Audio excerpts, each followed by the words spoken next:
Hey gang, welcome here to the stream for January the 9th. It is a Thursday today. I've got game night with friends, as usual, later in the evening. So, yeah, let's just get right underway. We're doing some more viewers' choice stuff today. I stream's a little bit late today, as usual. I might as well. Is it even late at this point? I'm like an hour late every day. This time, because a lot of the stuff on the rest of the viewer's choice queue actually took a lot more setup than I was expecting. Like I said, hey, I've got to set up the 3DS and DS stuff. I didn't actually expect it to take a lot of time since we've streamed 3DS and DS games before. I thought it'd be a simple matter of just loading up the emulator and just double checking that everything still fits neatly into the setup we had before, and it didn't. There was all kinds of problems getting Citra set up, where it first it would just immediately crash when I opened it up, couldn't get the program to run at all, so I had to reinstall it, and then my old capture methods for capturing 3DS games didn't work anymore, so I had to experiment with a bunch of stuff to get that working. And then it was the same thing with the DS. I couldn't remember how to. I must have had some kind of scheme for streaming DS games, but it's not the same as the Citra 3DS stuff. So I had to experiment with that too. And then yeah, it turns out I don't actually own a copy of Star Wars Episode 1 Racer, and I wasn't gonna buy it, so I had to track down alternative methods of playing that game too. It was just a whole mess. And in addition to that, I've been still troubleshooting my coffee machine pretty much all morning. It is still not working. So didn't I say at the outset of this that we don't have a lot of time today, so we're just gonna get started right away? And without further ado, let me make a million excuses for why we're not playing video games yet. What are we gonna play first? I think I do actually want to get started with the 3DS and DS stuff, just because I put so much effort into setting it up. And also, since it's just freshly configured, if I do it right now, hopefully, fingers crossed, nothing's gonna break. Anyways, yeah, hey there, Tiga, hello, Zap. Oh, yeah, it looks like we got just about nothing but Vassal nominations left, so I don't really need to pay attention to who's here. I mean, I'll pay attention to you, as people. We can talk and stuff, but I don't need to care. That won't affect what we play, since all of the rest of the stuff on the queue is all nominated by one person and Deep Fry. One person and Deep Fry. Okay, so let's get this started up. So I'm going to have to change things a little bit once we get this started, but let's see if this still works. Load up. Children of Mana is going to be the first game that we play today. Let's actually update the stream title to reflect that.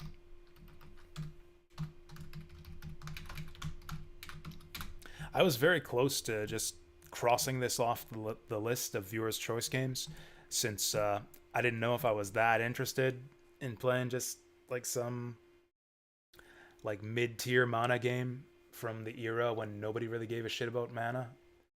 And plus, all the troubles with getting DS stuff set up. But then I actually I know, right? Who even plays this? Who even knows this game exists? But I actually looked at some YouTube videos, some gameplay footage, and this game actually looked kind of neat.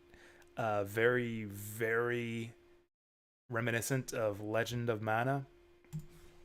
So yeah, I thought, I don't know, this game looked like it might be neat, so we're gonna play it courtesy of Vassal.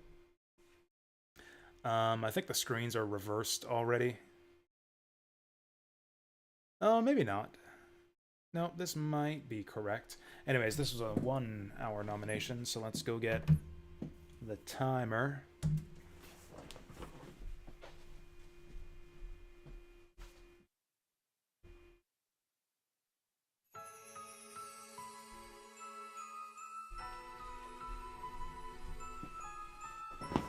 So yeah, I think we'll start with Children of Mana, then do Weapon Shop de Omasse, and then, I don't know, some other bullshit. And that's probably all we'll have time for. is 3 hours worth.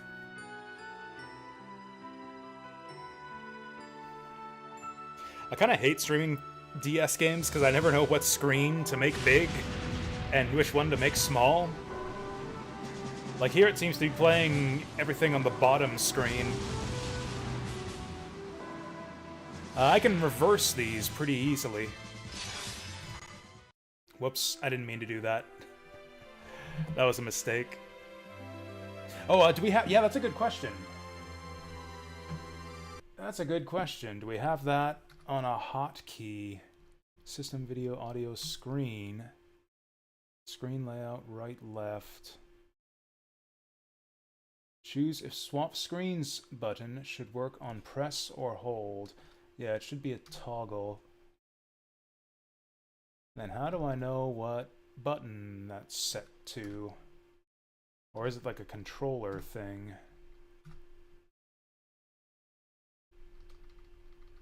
That'd be awesome if I could map like screen toggle to the controller.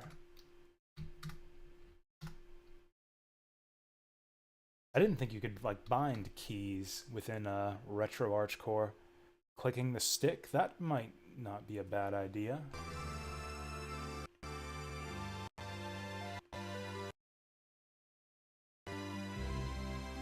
Well, it certainly does something. It certainly does something when I click the stick. What else? Video settings. Screen settings. Touch mode. Mouse. Swap screen mode. Toggle hold. Screen layout right left. I'm fine with that. Mouse for the touch screen. I'm fine with that. The question is, what is the swap screens button?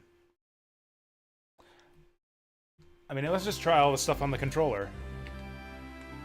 Ah, there we go. It's R2. Yeah, R2 to swap screens. Oh, is it port 1 controls? Because I think I would actually prefer it on the, like, click the, yeah, like on L3. I think I'll hit that accidentally. Device mapped port.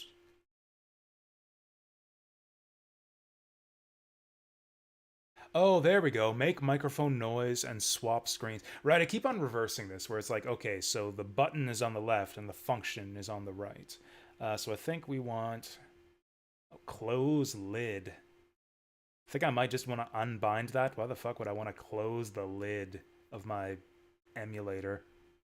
And then touch joystick. Yeah, touch joystick isn't working because I have it set to use the mouse. But yeah, let's go L3 for swap screens. And R2, I might just unbind. Oh, click the thing for touch joystick. Maybe I'll just unbind this. Or maybe, nah, close lid. I'm going to bump it by accident. So let's not do that. Yeah, let's just go dashes. Close lid is mandatory for Phantom Hourglass? What on earth for? Is that like you have a Medusa boss fight and it's like, look away, close the screen before she petrifies you. That would actually be hilarious. Okay. There we go. It's a secret.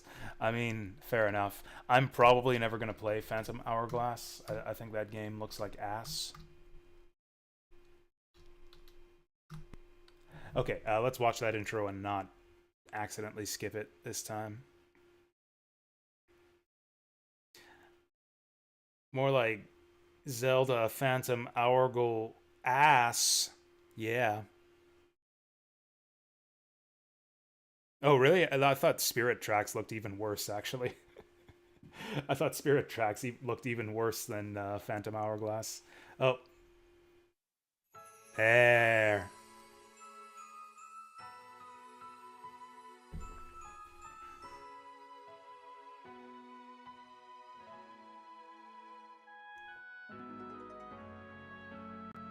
You know, I like trains too, but I hate on-rails gameplay. So, like, I don't know.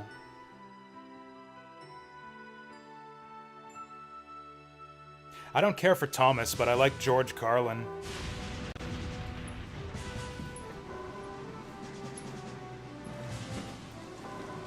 I feel like... Oh, hey, Rabbites! See, they got all of our favorite mana characters here. Bunny Man and Rabbit Blob. Undine!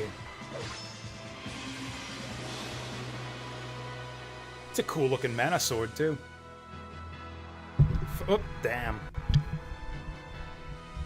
Okay, there we go. Get our microphone positioned. It's Flammy, too.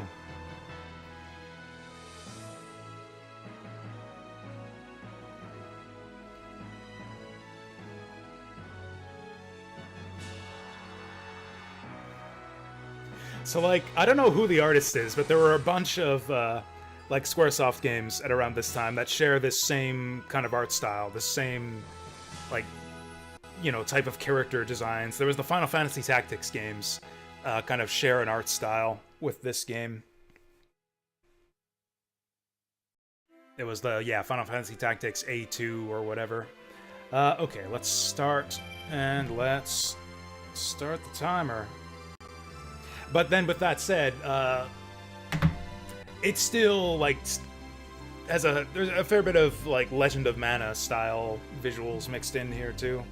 I like it, I like it. Alright, let's start a new game. So which character do we want to create? Ferric? Poppin? Wanderer? Oh, I think we gotta be the Rabbit Man. Okay, so do we want to... This guy doesn't specialize in anything. This guy just sucks. Oh, he's versatile. Which means he has shitty dexterity and mind. Good hit points. This guy's all MP. Low defense, unskilled in close combat. A dancer with magical talents. Or we could go all in on HP with the rabbit. Strong attack and defense. Specialized in close combat. I don't think I care about either of these guys. I don't think I want to play the generic hero or the Shota, gnome, whatever he is. 1 hit point, yeah, that won't do. Don't know if I want to go with the Dancer or the Bunny Man. Dancer? Dancer? They're kind of opposites. They're kind of complete opposites in terms of stats. The heck, this Rabbit Man has like a curly squirrel tail. Oh, we got 1 for Dancer, 1 for Wanderer. I think I like the Wanderer too. I like the idea of playing a non-human. Or maybe I should just veto both of you and play the gnome. We'll play Wanderer. Oh, no we won't. I pressed the wrong button. He's big. Oh, we get to choose what color hat he has, too? What color palettes do we have for the girl? Oh, we can make her blue-haired. You know, I actually like the blue color scheme better than the others. We'll still go with Rabbit Man, though. I think I like the brown hat. I like the emerald hat. We'll go with that. Wanderer, yeah, that's a good name as far as I'm concerned. Or do we want to go with, like...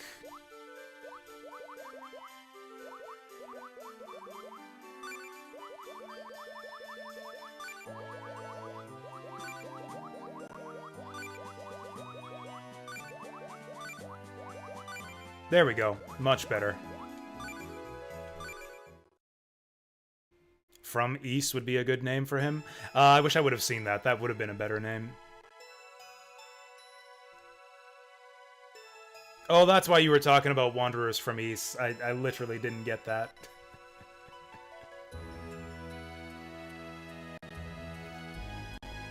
I was thinking, like, is Tiga pretending to nominate a Viewer's Choice game, even though Viewer's Choice is not a thing right now? Right, that's why we're talking about Wanderers from East.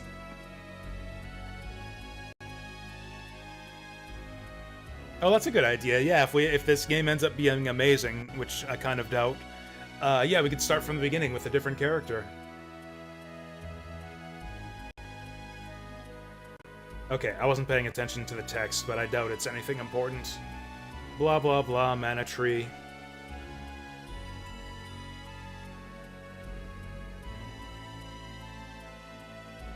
This thing's got multicolored leaves.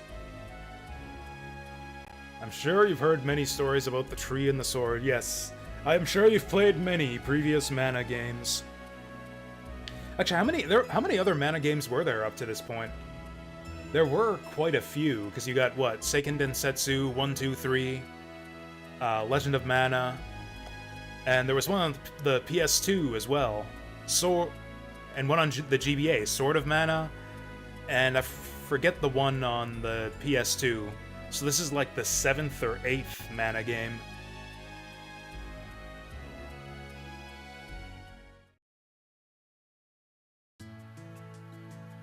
Oh, okay. There.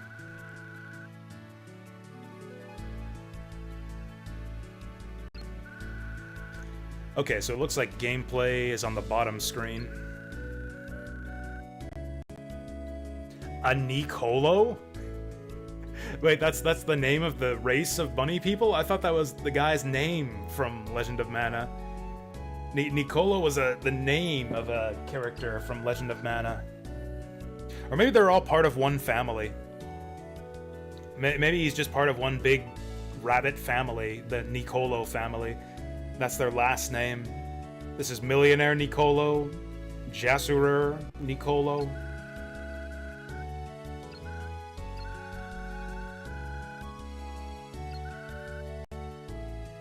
Yep, we've been through everything together through Chicken Chin.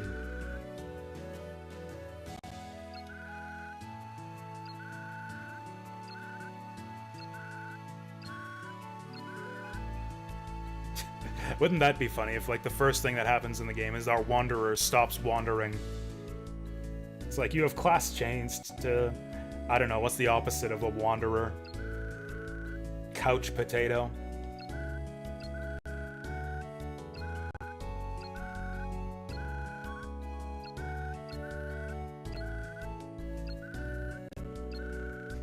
I'm not gonna bother her. I'm just gonna give her a seashell. Oh, he seems to have bought that. Nice.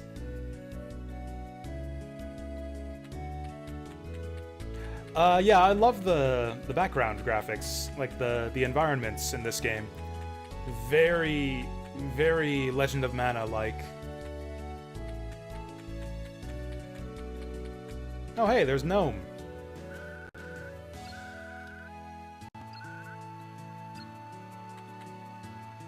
Oh, hey, this was one of the other playable characters. Okay, let's go to the mana tree. Wherever that is. Maybe it's inside this door.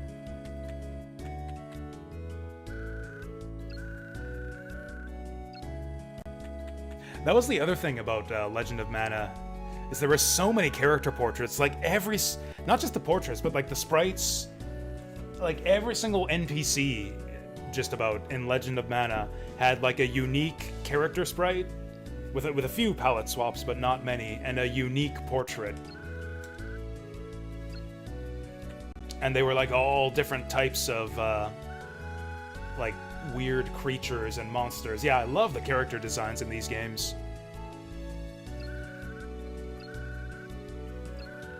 Oh hey, we got all the spirits living here. It's the same designs as the ones in Visions of Mana too, like the character designs of the spirit of the elemental spirits has kind of changed over the years.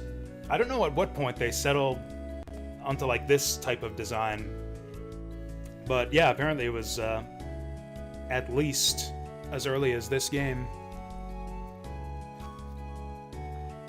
Like the original Dryad, or at least the one that I know from Secret of Mana, was like more like a tree and less like a sexy deer girl. I mean, she's still made of bark or whatever. She doesn't do the hip sway thing anymore. That's kind of sad.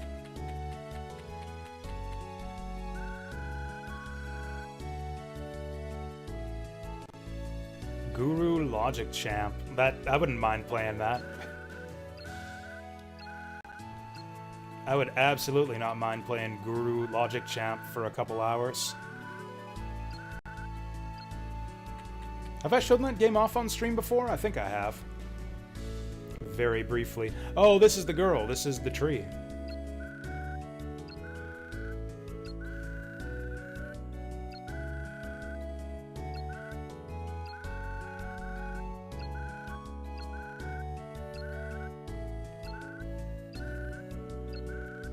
The plants are afraid. I think this girl might be crazy. Ooh, she's got a motif for me.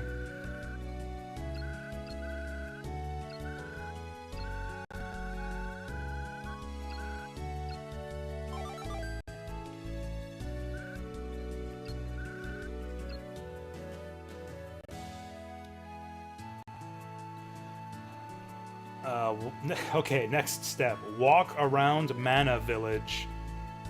Void Shade just hanging out in the corner here.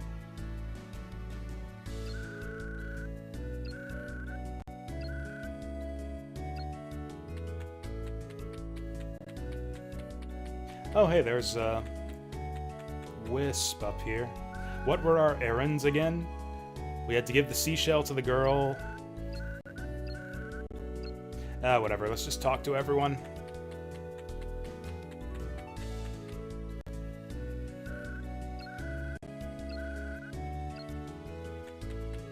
Oh, does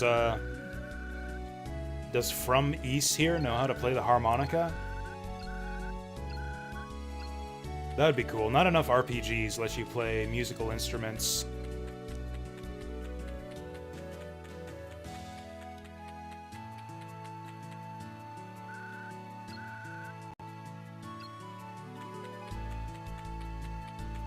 So what are we doing now? Maybe that's it. Errands are over. Welcome to the Silver Mermaid. Okay, now we got a generic NPC. This guy's not important enough to have a face.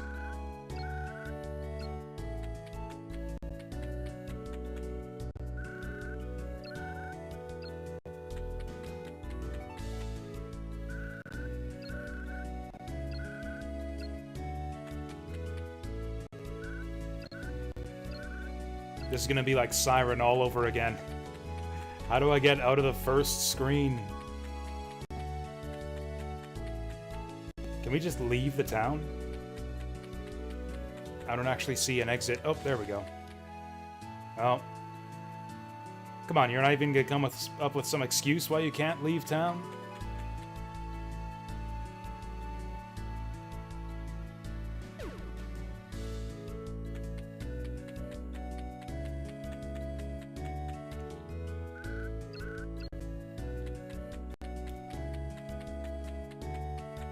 Maybe we've got to talk to someone else that we talked to already.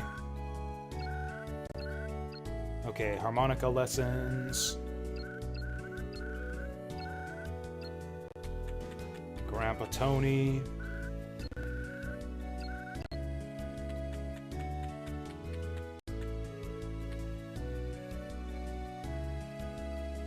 Okay, next errand is with Turban Man.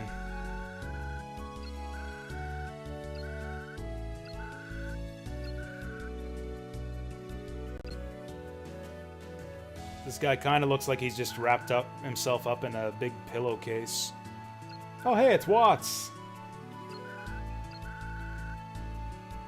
This is like the Sid of the Mana series. I think he's in just about every Mana game.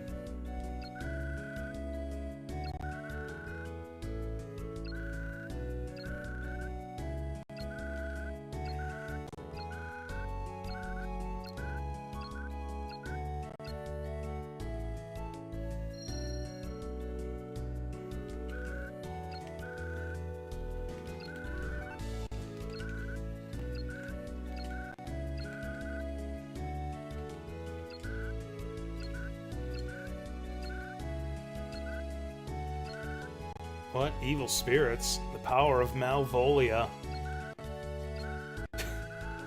Also, I don't know what it is, but our rabbit's face cracks me up right now. He seems, I don't know, taken aback by whatever it is they're saying here.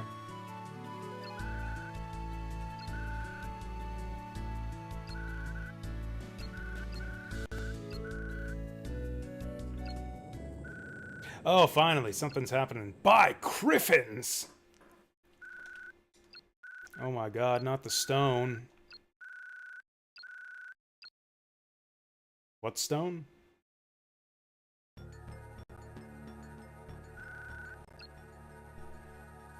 Oh, that stone.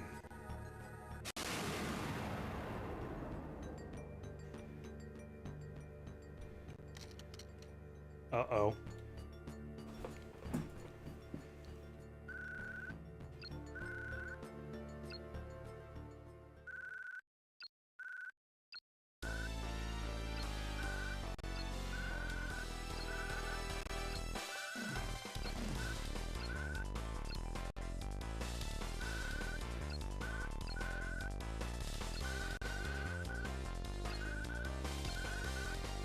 The music in this game is kind of awesome so far.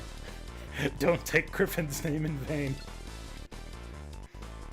That's it, yeah, we finally have a name for the mana goddess. Okay, we got a defense crystal. I wonder if you get different crystals depending on your starting character. Because this rabbit is kind of the tank. Oh, we got the magic rope.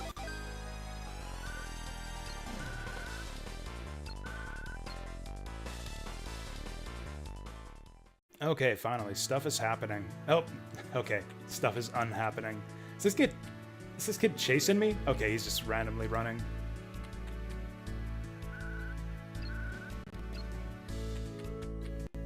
So do we have to equip that geode thing?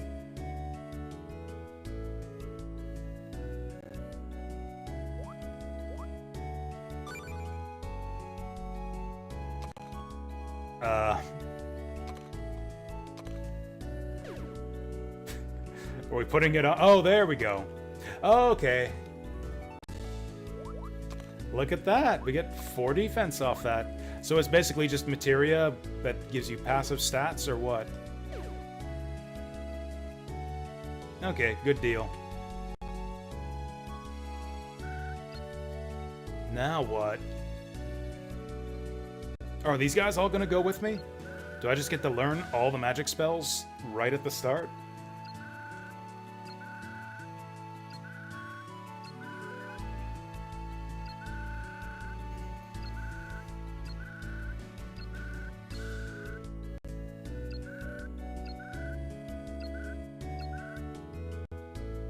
How come just one? You guys are all here, why can't I take all of you? Okay, now we got another big decision here. Who's our favorite spirit?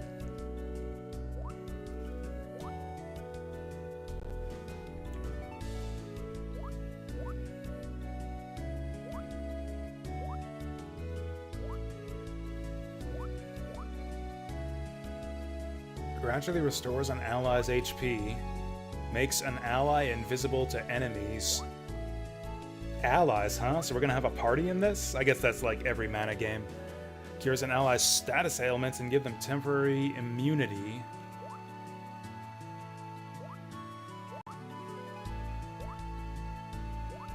Imbues weapons with the power to paralyze foes. That sounds rad. I mean, there was never really any doubt. We're gonna go with Undyne because she's the cutest and we can freeze people with her, apparently. Let's make a splash. Ah, she's making water puns. I love it.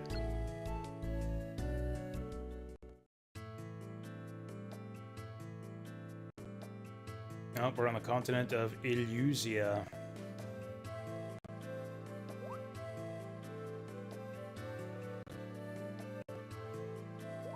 Wow, we covered a lot of distance.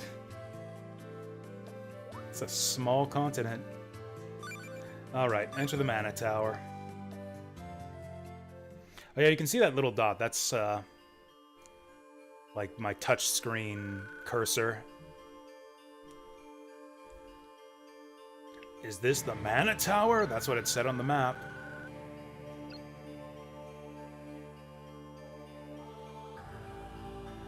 Music in this game is really good so far. Oh, he uses a sword? For some reason I thought we were gonna go around punching people.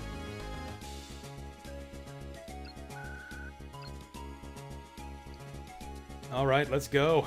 Let's whack some Rabbites. I know, I'll use the A button to attack. Sounds like a plan.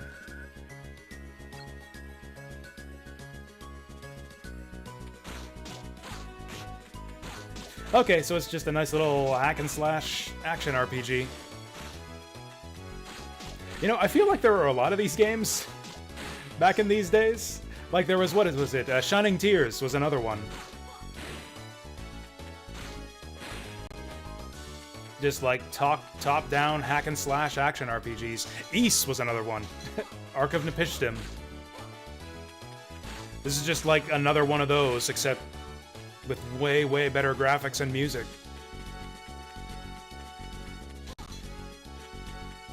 Yeah, the music in this game is so good for the DS. I don't know, am I wrong about that? I consider the DS as having, like, kind of bad sound overall. I can deflect arrows with the sword by holding the A button. Like a lightsaber. Nice! Come at me, bros. Oh, I fucked up. Bad sound font. Yeah, exactly. It's like low-quality instruments.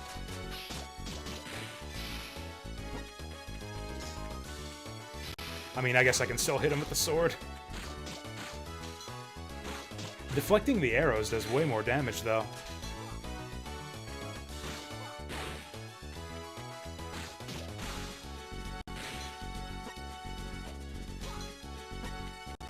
Oh, we're filling up on candy already.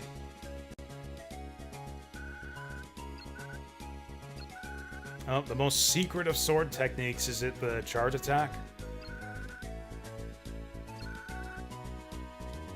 While it lasts, I attack faster and hold the A button to unleash powerful attacks. What gauge where? That's a lot of monsters. Oh, Undyne's gonna help us out.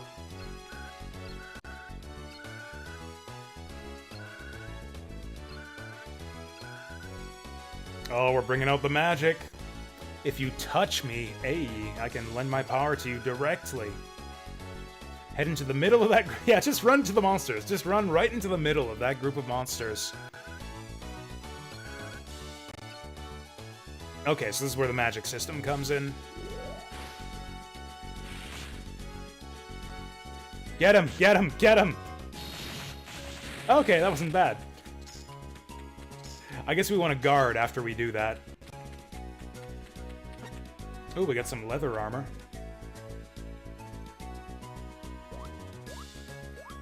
Oh, we can't menu when we're inside the dungeon.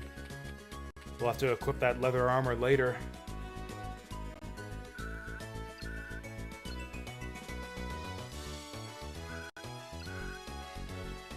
Oh, do we have to kill all the monsters to make the stairs appear?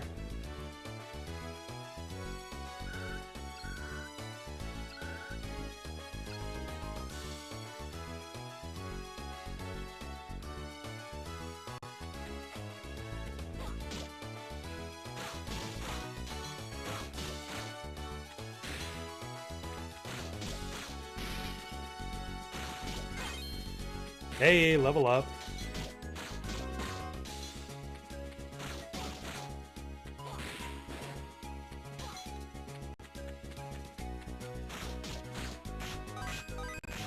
Oh, did I just die or something? Oh no, I'm just in a cutscene.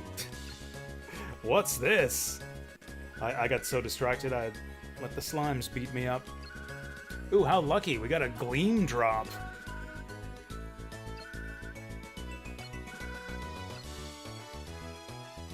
Set it down and to make a light?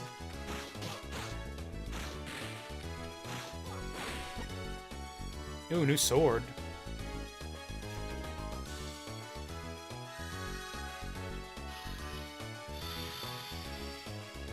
Oh, is that how we clear the floors? We find the gleam drop and bring it to the light? So this is literally just Dark Cloud then. We gotta find the floor key and then find the exit. Okay, Y button for gumdrops. L button to toggle items. Multiplayer? That's right, this was the era of, like, wireless multiplayer. I'd actually never played a single DS game in multiplayer. Oh yeah, that's not true, actually. I played some, not like online multiplayer, but I actually did play some, P-Cross, actually. I played P-Cross and Puzzle League with a few people at a convention I was at in college. Quick cue. At the end of the stream, am I able to list the games I played?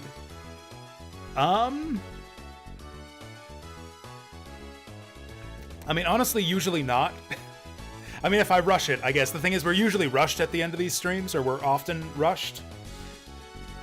Certainly we are today. I've got to leave at, like, I gotta leave at, like, 6:30, so I'm not gonna have, like, a lot of time to discuss these games. I mean, we can recap the ones we did on, like, previous streams. Like, I would say... Was Dynamite Duke the highlight? Maybe I can assign a winner. We can keep it nice and simple. I can say who was the winner of the day's viewer's choice. I think Dynamite Duke might have been the winner from yesterday. Siren was the definite loser. Yeah, Dynamite Duke was a real fun time. So far, this game's winning today. This game is winning by far. I mean, it's mostly because it's the only one we've played so far, but also, it's pretty good so far. Although, I can see this getting a bit repetitive, as all action RPGs do. This was kind of the problem with games like this back in, like, the PS2 games, PS2 days. With stuff like Shining Tears and Ark of Nepishtim, which are kind of the two games of this style that I know the best. They get really, really repetitive after a while. Because all you're really doing... Whoa! Well, we bounced a barrel around there. That's something different. But yeah, you're mostly just hitting a bunch of enemies with the same, like, 3-hit sword combo. Hundreds of times in a row.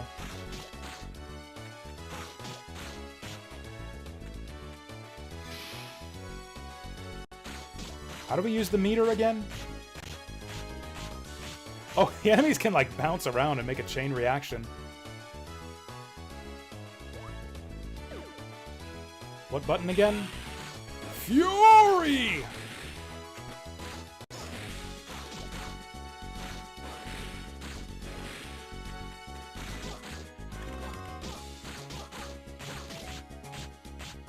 Alright, taste my bunny fury.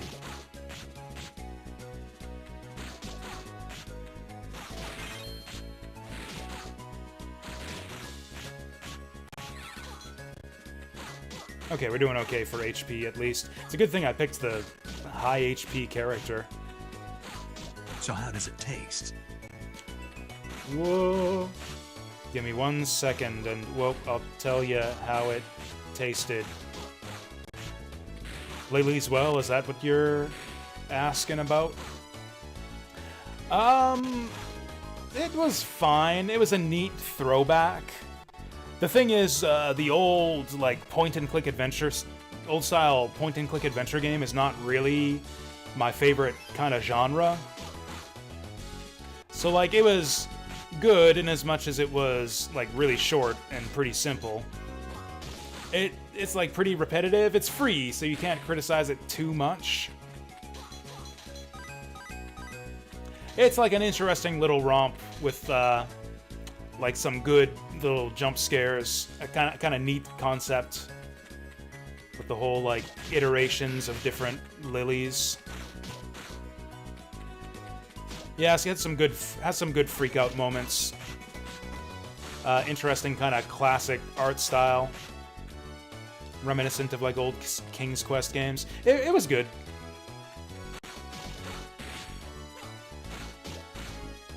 I think I actually do enter like star ratings for. It used to be, so I've got my big spreadsheet of all the games we've ever played on stream, and I would give like a a rating out of 5 for everyone that we play. But I used to do it only for the games that we played a substantial amount of. Kind of like how I did for the year-end tier list, where I'd only rate games that we played enough of to have a solid opinion of. I've actually changed that, and now I've just started rating pretty much every game we play, just based on, I guess, my first impressions for the stuff that we didn't play that much of.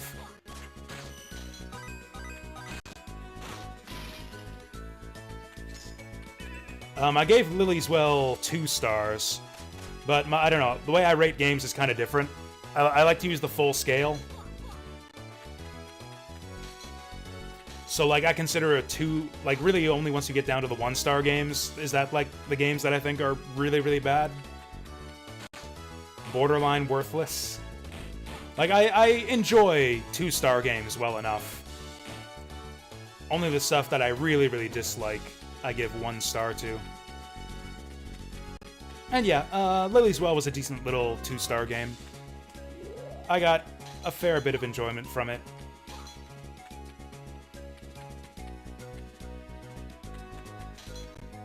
Siren I gave 1 star to. Siren is a 1-star game. That one I have no desire to go back to, and got very, very little enjoyment from. It had good graphics, it was very technically impressive. Had really exceptional atmosphere and presentation. And nothing else good.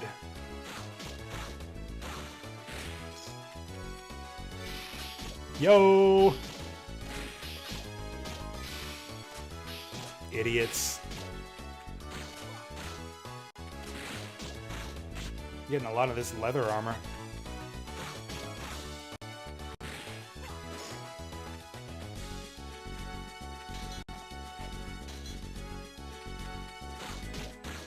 Okay, I don't think we actually really need to kill every single monster on the map. Oh, that's a living sword.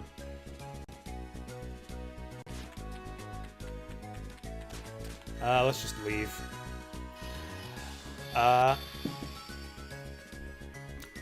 mean, we'll for the moment, we'll be replacing Viewer's Choice with, like, just me playing whatever game I'm working on at the moment. That's kind of part of the reason why I decided to take a break from Viewer's Choice.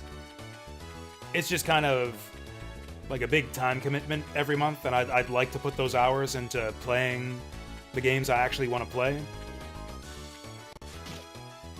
Oh, I see. Gonna bop them with the barrel. Oh, I can take out these big pots by throwing the barrel at them. Interesting. Okay, these swords can fuck off. Give them the fury. They're not doing a lot of damage.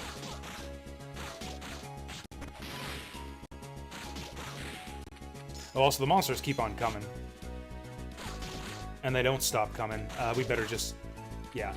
Get what we can out of here and then leave. Oh, how do we get through these things? Do I have to break it?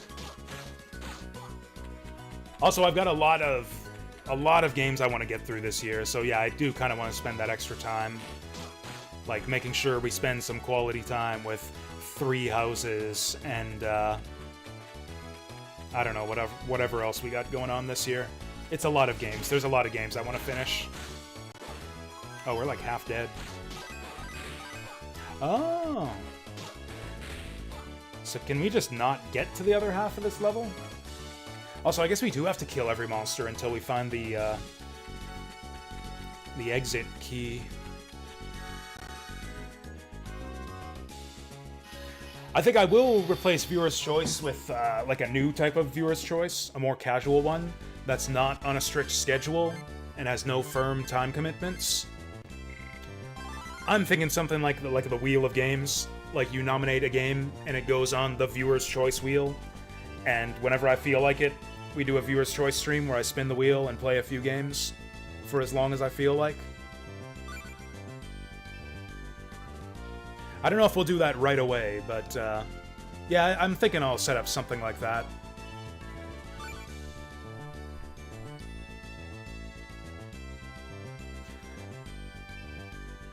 And yes, the rabbit's extra HP is definitely coming in handy here. We probably would have game overed like 5 times over by now if we had taken the gnome. What's the first game I'm going to play after VC ends?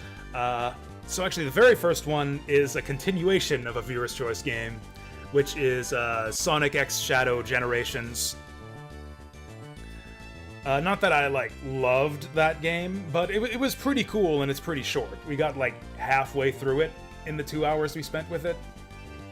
Or no, that's not right. We got, like, a third of the way through it in the 1 hour we spent with it. That's right. It was a 1 hour nomination, and we beat 2 out of 6 zones. So I think we'll just go back and finish Sonic X Shadow Generations. Because, yeah, Vince was nice enough to gift it to me, and that game was pretty cool, and it's only a couple of hours longer. And then after that, the first big project we're going to work on for the year is Fire Emblem 3 Houses. Yeah, 3 Houses is the next one we're going to do.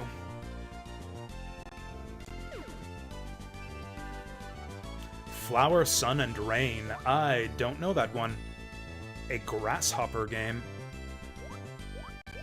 Oh, we got some gems, didn't we? Ooh, we got a few different gems. Actually, no, we just have 2.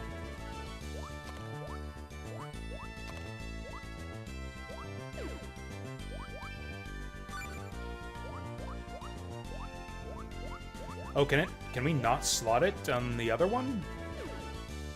Why can't I fill this up?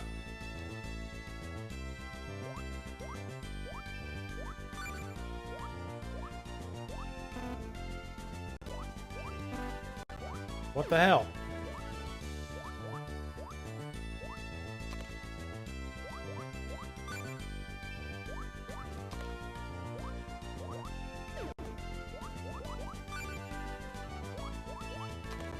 Okay.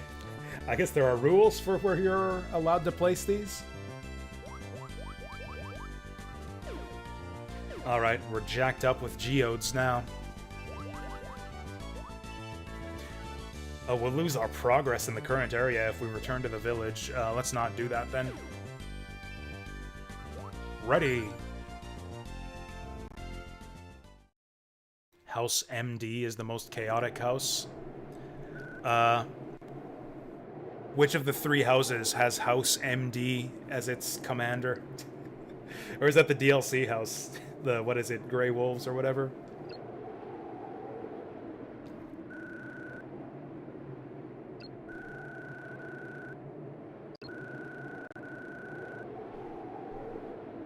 Man, that would be great if you had, like, House MD as, like, the school nurse or something. Sorry, I'm joking, too. I'm joking, too. I know House. I've never watched the show myself, but...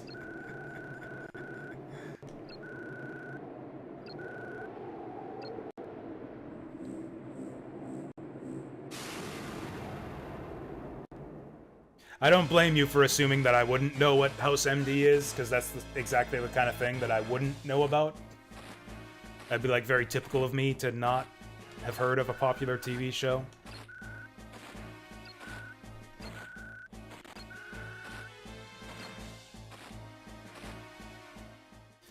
Actually, I remember I got compared to House MD, like the man, in college once. It was like one of my, you know, in comp sci. During the computer labs, I would like go around and help people with the assignments sometimes. Whoa. And one of the guys told me, it's like, wow, you're like the house of computers. You just like come in here and it's like, oh, do this, this, and that thing. And then the problem is fixed. And I was like, damn, that's kind of cool. I kind of like the idea of being the house of computers. Oh, we got the water.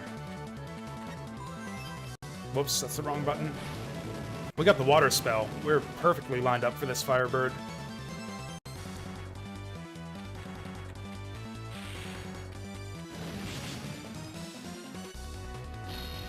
Damn it!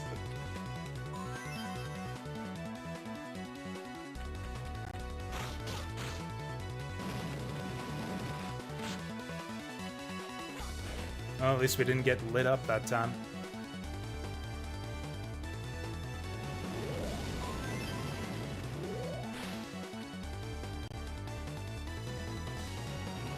Oh, we can see them on the mini-map there. Also, I can keep sorting while I'm charging up. Okay, let's get it early that time. Oh, it doesn't have any hit points at all. Oh, never mind. Apparently we're not hurting it.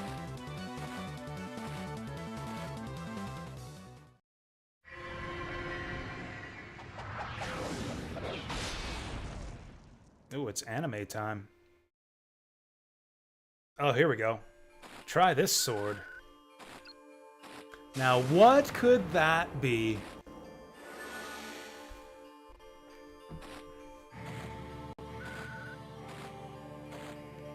Some kind of holy sword.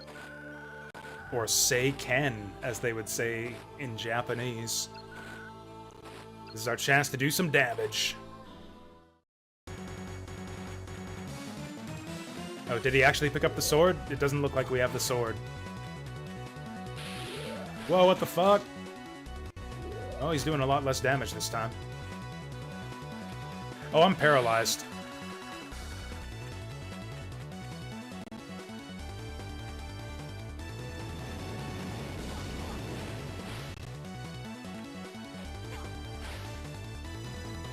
Okay, we can watch the mini-map to see where he's coming from. I am on fire!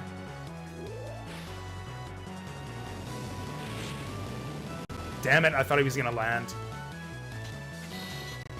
I got hosed. Oh, we gotta deflect these. That's what's going on. We gotta deflect this shit. Alright, try that shit again.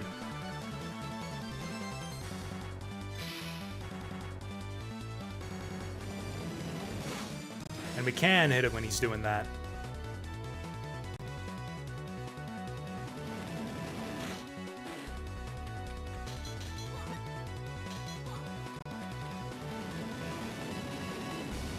No.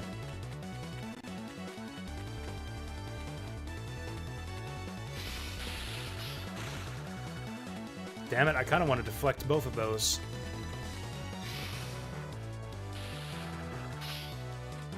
Hell yeah.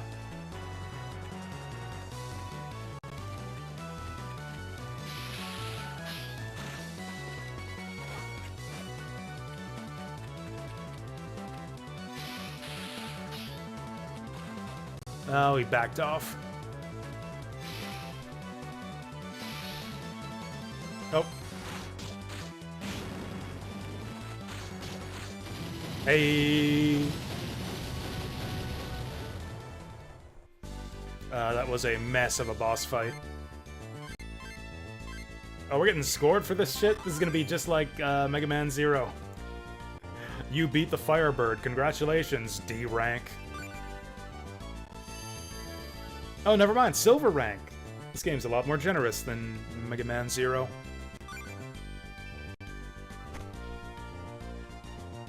Ooh, look at all the treasure he spit up. Or do I only get one?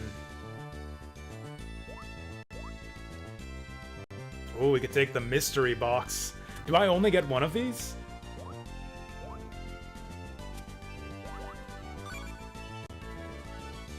Fuck. But I only get one of those. I should have taken the armor or the ring.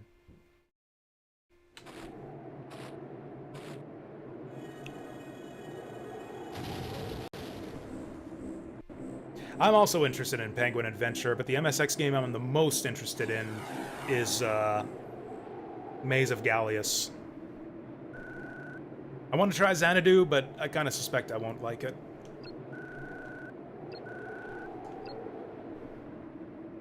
Although I did like Dragon Slayer 1. That was a PC. I played that on PC 88 instead of MSX.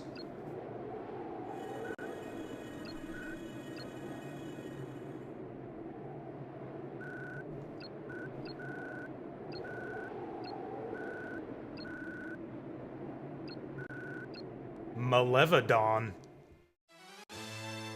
It's like, what, an evil version of a Benevodon? Which were evil monsters in the first place?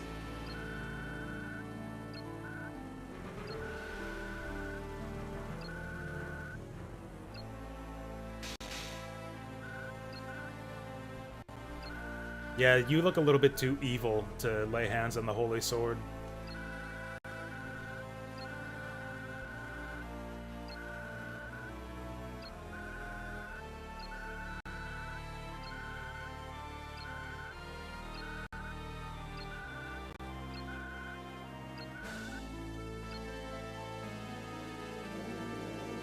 And then he just teleports away. I don't know why he told us all of that. What is going to... Oh!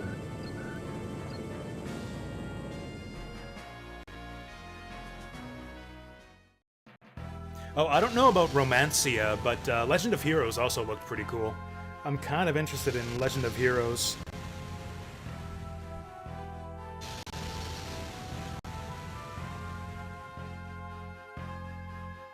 What's going on now? Yeah, what is happening here? Oh, we got the Holy Sword.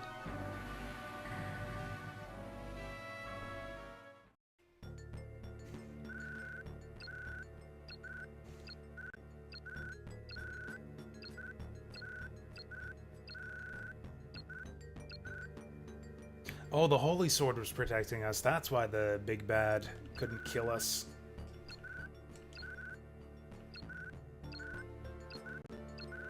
Griffins!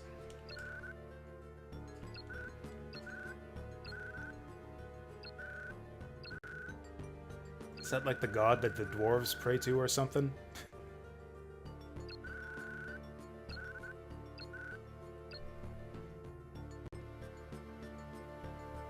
Alright. Watt's off to consult the Griffins. Turban Man's gonna go do some research, and I'm gonna go slash up some monsters. Divide and conquer. Oh, is that what we were looking at? Columns of Light in Lorimar, Jad, and Topple. Wait, what? Go to the one exerting the strongest force first? It's like kind of counterintuitive logic there, huh? Oh yeah, do the most powerful one first. You'll be fine. Ooh, is that a grapple shot? Oh, it's a flail. I thought we had the mana sword, though. Oh, it is a hook shot.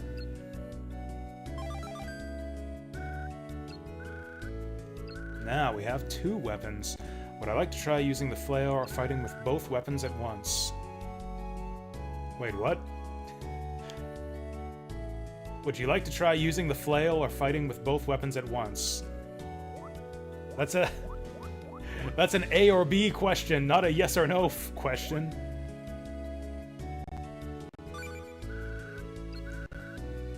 Oh, would you like to do a tutorial? That's what he meant. Shoot.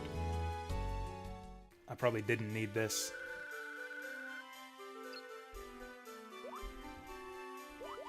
Oh yeah, let's practice dual weapons. How does this work?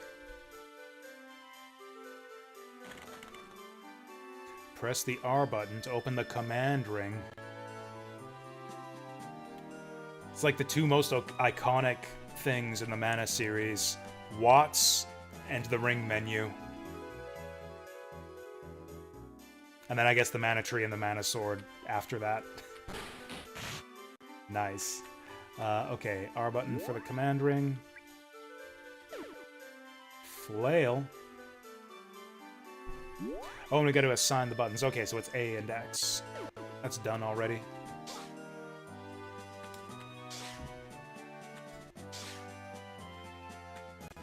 Okay, but like, can I shoot it out?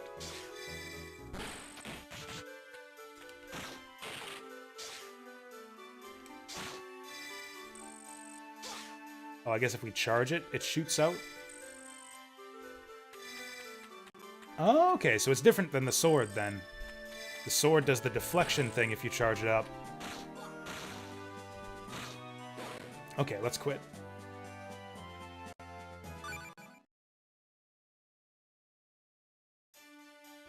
We actually... Okay.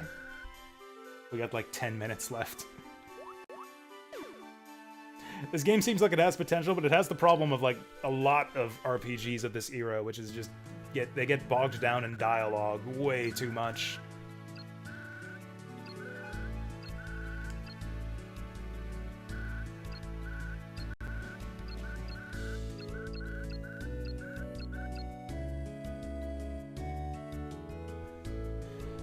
Okay, once we're ready, go see Monty on the upstairs balcony of the Silver Mermaid. That's the shop, yeah? Oh, also, we got new equipment. Let's put that on.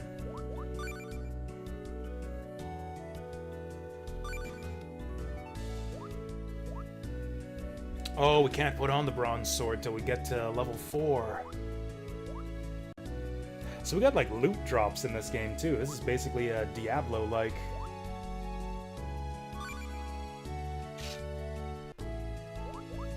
Alright, so we got new armor, at least.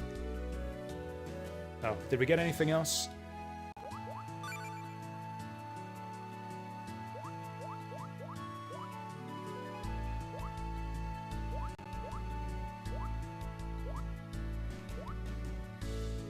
Can we use this stuff? I think these are just, like, key items.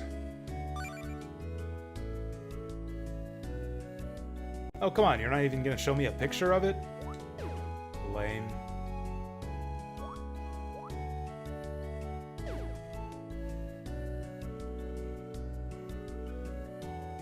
Oh, whoops. Tricked myself into thinking I was in the menu there. Oh, this thing's adorable.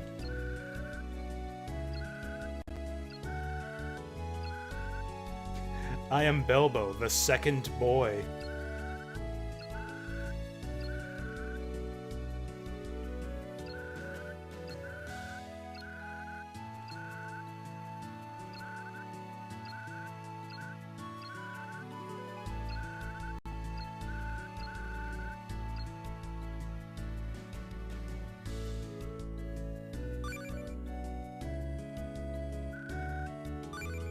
That's neat that he says, I'll tell you more about the gem system as I figure it out.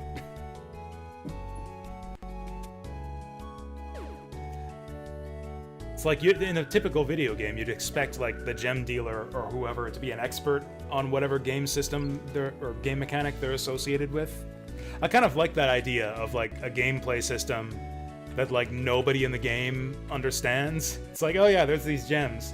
You can, like, equip them to increase your stats and stuff, and maybe fuse them or something. I don't know, it's kind of a big mystery. Let us know if you figure it out. Gorlurmph. Oh, hey, this Dudbear speaks English.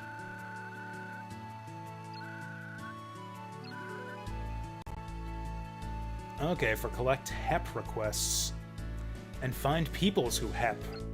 I guess this is the multiplayer network.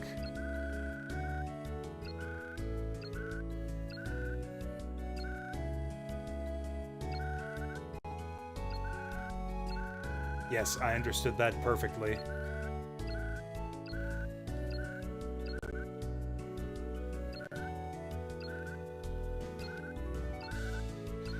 Okay, so we can grind side quests for treasure. Beautiful. So this doesn't have anything to do with multiplayer. Look at jobs.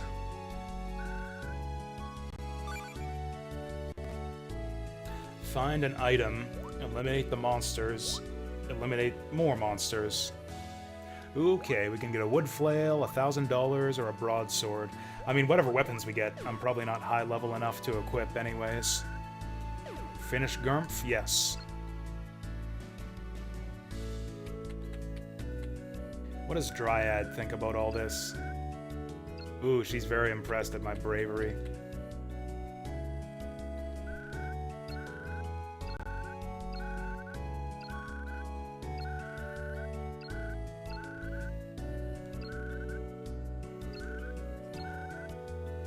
Ooh, bigger knapsack. That seems like a good deal. There's nothing more annoying in a Diablo-like than not having enough room in your inventory for all the loot. Yes, buy a knapsack. Oh, that's expensive. Okay, we'll save up for that knapsack.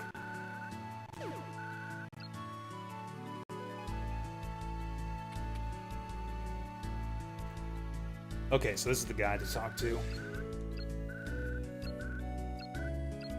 Are we just gonna teleport over there? So Oh! Nano Breaker. It was super stylish. It made a really strong first impression. I actually liked the cutscene direction. Again, it kind of felt like a Metal Gear game in a lot of ways. With just how cool how well directed the cutscenes were, the cool action scenes, cool looking cyborg ninja characters, flashy sword moves. I liked the combo customization system.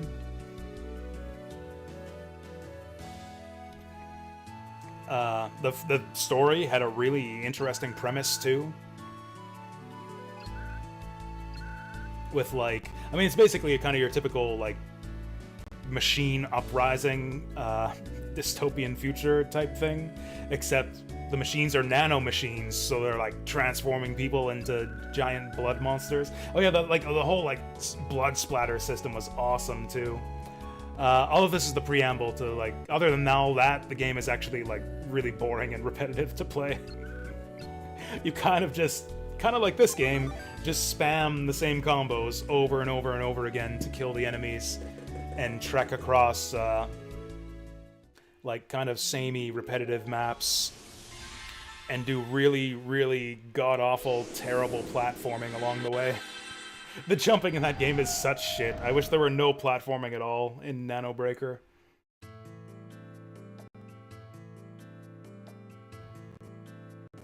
It's one of those games that was made a strong first impression and was fun for a little bit, but got tiresome pretty quickly. Wait, so where's the place we're supposed to go? I thought we wanted to... Oh, there we go. Go for other lands.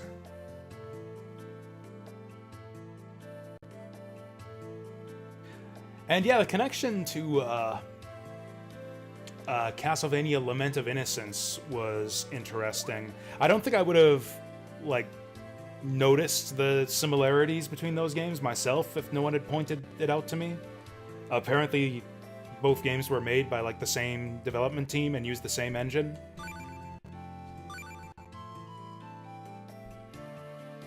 And yeah, Lament of Innocence kind of has similar problems with just traversing the map being kind of dull and repetitive. And kind of having shitty platforming. Lament of Innocence, I thought, had a much cooler style to it, much more varied locations, much better music, much better character designs, and slightly better gameplay too. I thought the actual combat and moment-to-moment gameplay was slightly better in Lament of Innocence.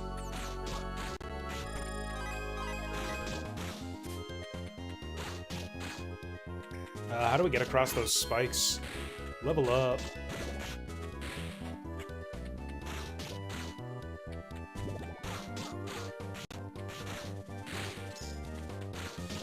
I think I gave Nano Breaker 2 stars on my spreadsheet.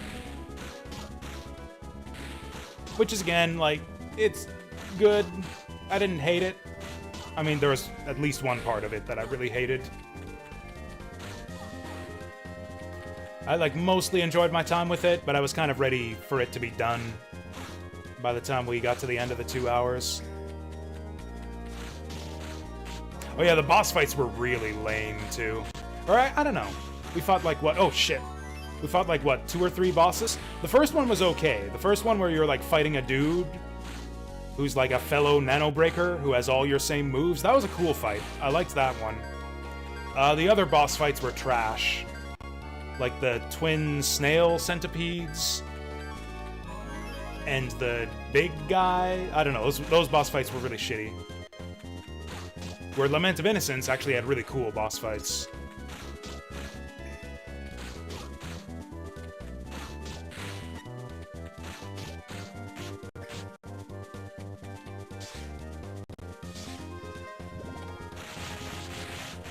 We're not doing a lot of damage with this thing.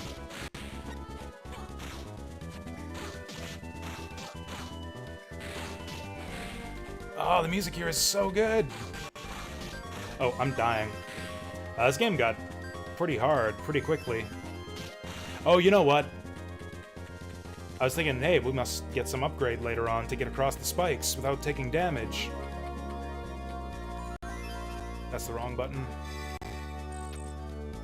Get over here! That's how you get that. Although, I don't know how to get over there.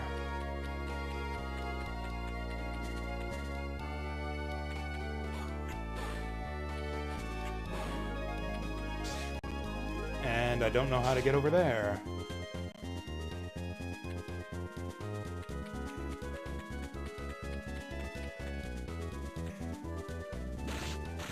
Oh yeah, Lament of Innocence did have much better jumping than Nano Breaker. It also had whip swinging, which was what I was thinking of when I said that the platforming wasn't much better. Because like targeting the whip onto the swing points was really, really annoying. You had to be really, really precise with the whip swinging stuff. Oh, there's the ding-dong already. This game seems kind of cool, but it felt like we didn't get to see much of it because of all the talking.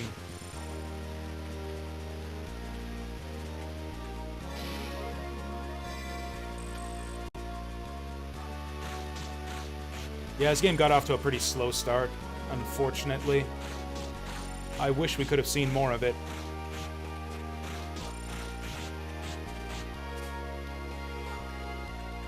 Also, the enemies, well, are a bit spongy.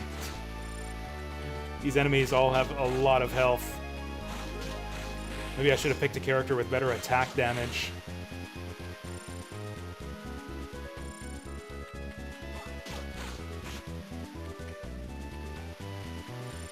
Alright, let's go to the next floor and then exit. Because we're out of healing supplies anyways.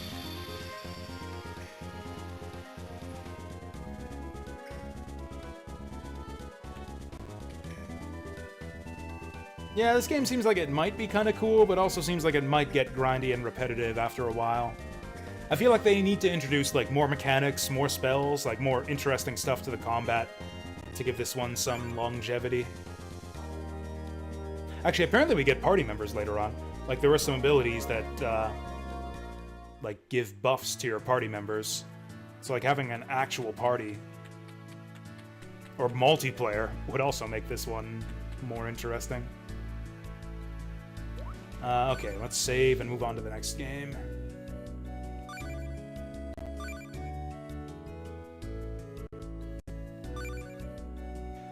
Okay, so that was Children of Mana. So, yeah, since we got the DS stuff set up already, we might as well do another DS one. Oh, you know what? One thing I noticed is if I don't use the desktop shortcut, if I go right from the file folder, Citra seems to work a lot better. Don't know why. Okay, and this uses a pretty different setup for streaming. Okay, Weapon Shop de Omasse.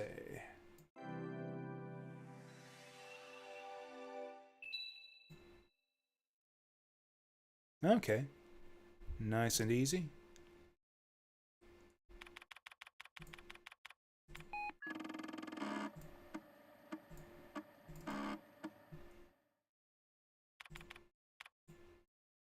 Uh-oh, that's not right. That's not right.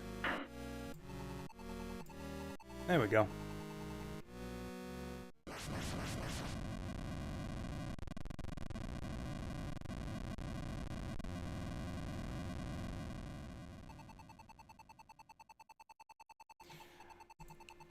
Is this all correct? I guess we won't know until something fills up the top screen. I think this looks all right. Oh, a decade has passed and history repeats. New heroes must now protect the peace. Night of Legend 2. Someone's gotta make the weapons. Oh, that's us. That's us. The proprietors of the weapon shop. Omasse. Yeah, but that guy said, Weapon Shop de Omasse. I had never heard of this game before it got nominated for Viewer's Choice. This is a level 5 game, apparently. So, it's got kick-ass theme music, too.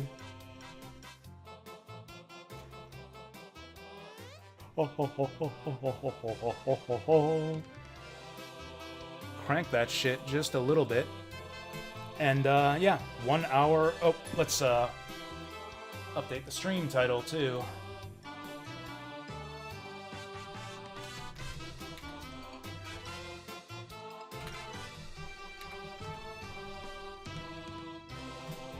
I hate the title logo for this game. Weapon to Omasse shop. Why is it ordered like that? That's not right. It's Weapon Shop de Omasse, not Weapon to Omasse shop. Alright, new game. Start the timer for 1 hour. Let's go. Playing another level 5 game already. We just finished Dark Cloud not too long ago. The return of the evil lord is nigh. That was the rumor that spread across the land, causing adventurers and would-be heroes to frequent the weapon shops of old once more. Ooh, business is booming thanks to the Dark Lord. However, with every NPC buying a weapon to protect themselves, materials became scarce, and the cost of weapons rose. Wait, I guess the NPCs are like the adventurers in this game. It's like the PC is the shopkeeper, and the NPC is the heroic adventurer. It's like a inversion of the usual order of things.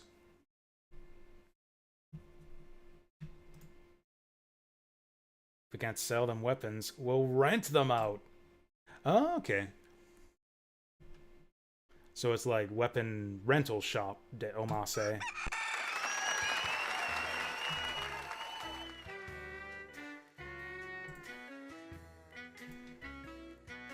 Which came first, the weapon shop or the de Omasse? Okay, got the shop sign up.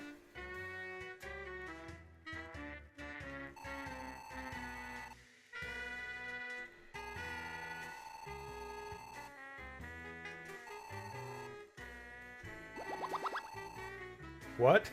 What's wrong with the money thing? What's the point of a weapon shop if not the money thing? Is this a stage play? Do we have an audience? Will there be a laugh track once they start cracking jokes? Woo! What is this? It's like a fucking sitcom RPG.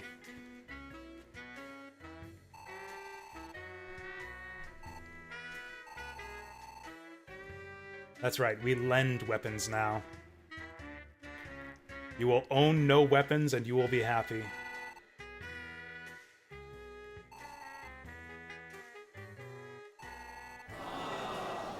Oh.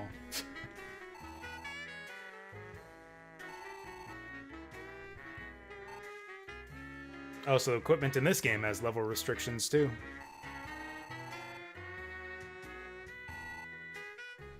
Oh no, how do I tell this guy that he's a level 0 scrub?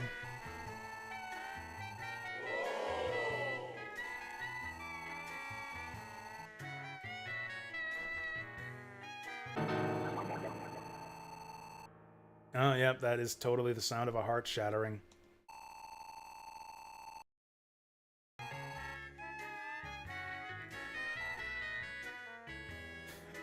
Really? That was bluntness? You're level 5! Actually more like level 1, so like, which is it? Oh, then what?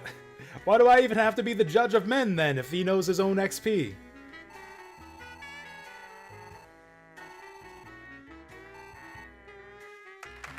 Woo! Level 1 blue-haired guy! What, I gotta forge the weapons too? Why do I even keep this eye patch guy around for? Okay, time to forge. Oh, touch the hammer. Alright, forging time. Oh, stretching time first. Gotta stretch before we make our short swords. Touch start to create the weapon shown on the forge. You can add materials to create a stronger weapon by touching the material button. Start! The menu looks a lot like the weapon creation menu from Path of Radiance. Shape the hot metal to look like the sample. Oh, what? Do I have to draw this? Touch the hot metallic material with the stylus to make the shape of the weapon. Oh no. Oh no. Okay, match the rhythm of Oyaji's strikes. Okay, so it's a rhythm game? Okay, I was afraid it would be like, hey, draw to match the pattern, or like trace the sword. Oh, thank you, Franks for a Human. It's, I mean, these ones, it's all thanks to you guys, because I would not have even thought to play these crazy games if not for your suggestions. I really should, yeah, try to get some kind of iteration of Viewer's Choice back before too long, because this is pretty fun doing these. It just eats up a lot of time. And just, I don't know, having the looming obligation of like 30 hours of games ahead of me, just, I don't know. I just didn't like having that hanging over my head all the time. Okay, I don't really get what's going on here.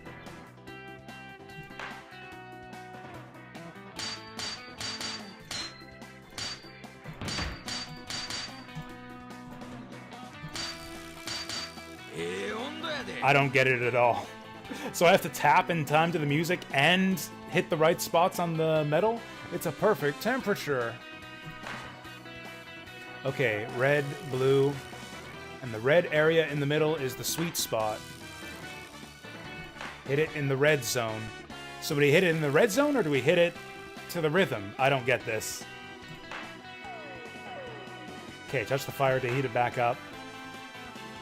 Only enough times. This is so complicated. I'm so overwhelmed.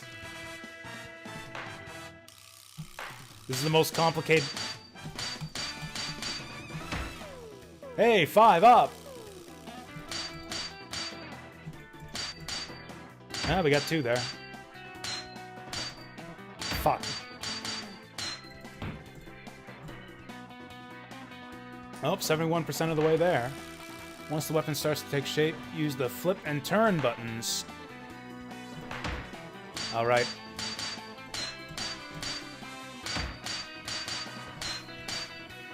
The weapon has taken shape! Okay, so we don't have to be too accurate. I was afraid it would be like, trace the pattern of the weapon, but we just click wherever to the rhythm. Okay. Dicta! I didn't even have to flip it. Touch and hold the water icon. Oh, this is where the temperature comes in, I guess. Well, until it's fully cooled. There we go. It's done!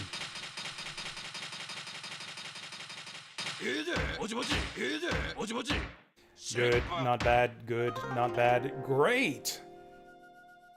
Was 8,000 too cheap? See, I was afraid it was too expensive, because, like, I don't know, it's tricky to balance, because, like, not everyone's able to watch, like, a whole 8-hour stream or whatever. So, like, I want Viewer's Choice to be accessible to people who don't have all the time in the world to tune into the streams all the time. But then if I put the cost too low, then the queue just fills up with the same people every month. I think the wheel would be a good way to rectify that. I was thinking I'd actually lower the costs, but the nominations will go onto a random spinning wheel instead of like a queue of games that I'm obligated to play.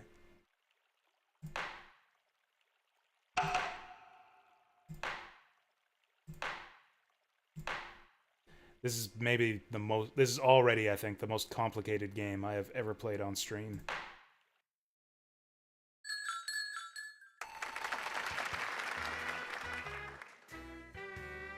I don't know what there is to applaud about at this point. We made a terrible weapon for this guy. He's gonna get killed.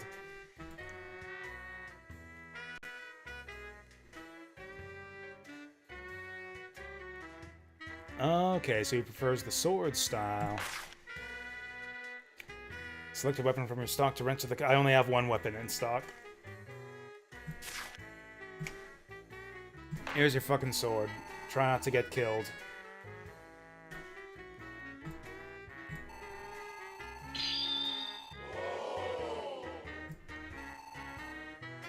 Don't go crazy, you gotta bring that thing back. Then he gets killed, and then we have to rent out a sword to an adventurer who will go on a quest to reclaim the rental sword.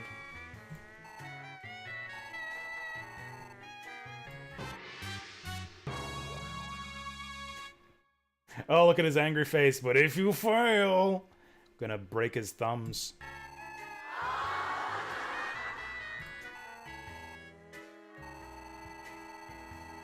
Wait, what? Wait, what? Yeah, no kidding. How the hell do we stay in business? So if you lose the weapon or don't return it, we don't charge you any money. You only have to pay if you return the weapon. So why would anyone ever return the weapon?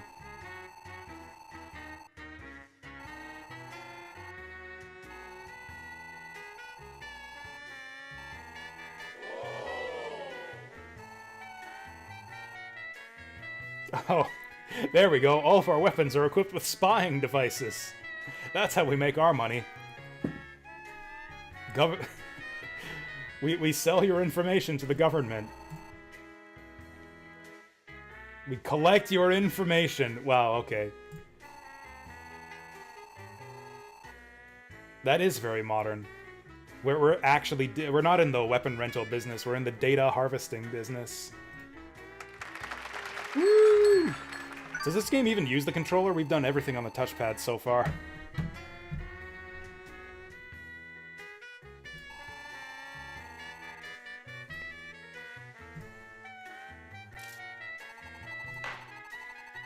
Oh, a customer that receives a weapon will embark on their quest. Let's listen in on Mr. NPC, shall we? The Grindcast lets you overhear the actions of your customers in the world at large. The All button on the touchscreen shows the current filter. Touch the heart to get more info, or stop the feed from scrolling by touching the lock. What? Okay, what's the listen in on Mr. NPC button?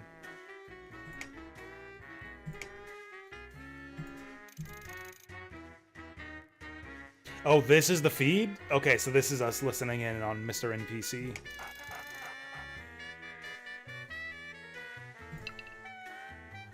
Do you like speed reading? You can... Okay. Hold the L button to make the text scroll faster.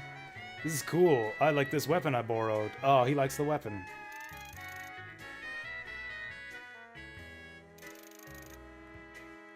Alright, he's almost at tutorial cave. He's gonna try it out on a kobold. Fight it out. Time for a tutorial on pain! Hey, 104 damage. Oh, nice. Our weapon kicks ass. Oh, can you guys even see this? I don't have a way to change an easy way to toggle screens like I do in the other emulator, I don't think. Or maybe I do? Do we have a screen toggle for this one? Yeah, all the action is on the small screen now. Configure controls hotkeys. Woo! Load amiibo, load file. Swap screens on F9. That's gonna fuck up my window sizing, isn't it? Oh no, it's not. That's actually quite easy. Okay, we'll keep that in mind. You made it. Quest clear.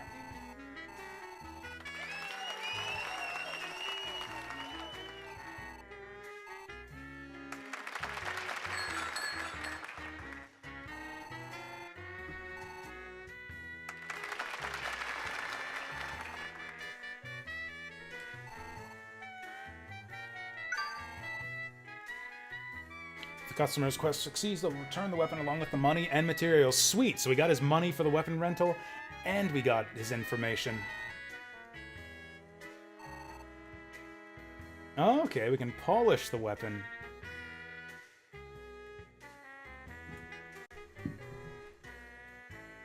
Nice, we got $1,000 and iron sand. And our short sword went up plus semicolon. Plus inverted semicolon. I think that's a 1. I think that's a 1 with, like, the stem missing. Alright, let's add some Polish to our sword.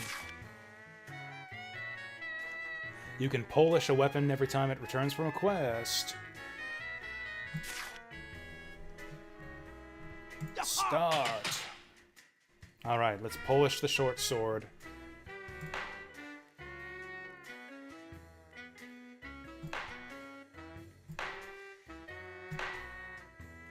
Rub it with your stylus. So this is basically like one of those mini games where you like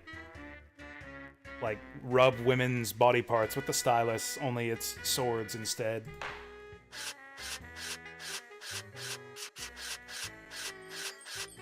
Oh, she's sparkling.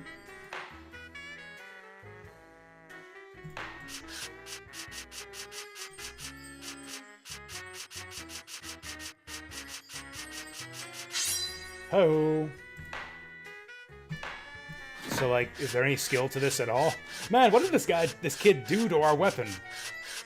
It's, like, totally blackened. Did he shove this thing up the kobold's ass? Is our sword just covered in kobold shit? Hey-o!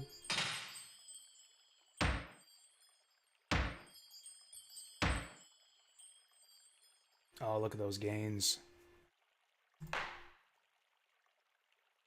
Okay, we polish them up and then rent them out again. Nope. Another guest.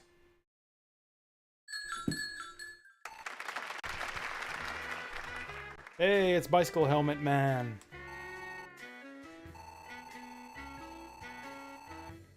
My name is NPC the First.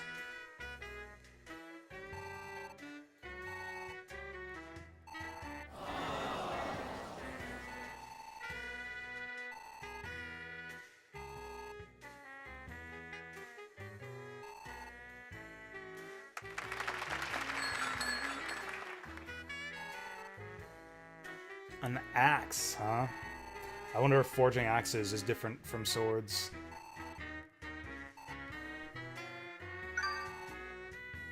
Okay, this time we're making a Shirova. Tashirova. Is that Russian? I guess that's Russian for axe or something. Alright, let's get forging. This is kind of a tricky game to stream, because, like, the main screen goes back and forth between top and bottom quite frequently. Do we have any material for this axe? Looks like no. Looks like we're just making this axe out of nothing. Oh, alright. Oh, it looks like this is completely different.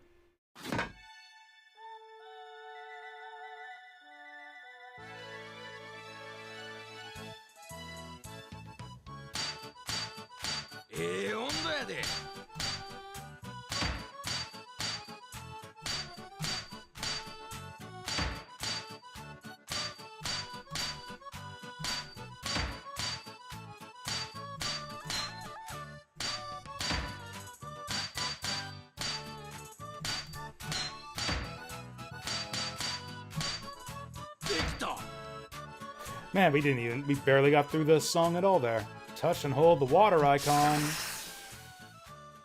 That was way easier than the sword.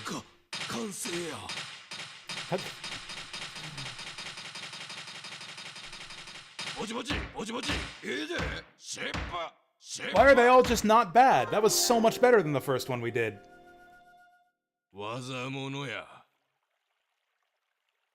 I love the idea of a Patapon weapon shop game now. Just get your little army of Patapons to forge weapons for you. Oh.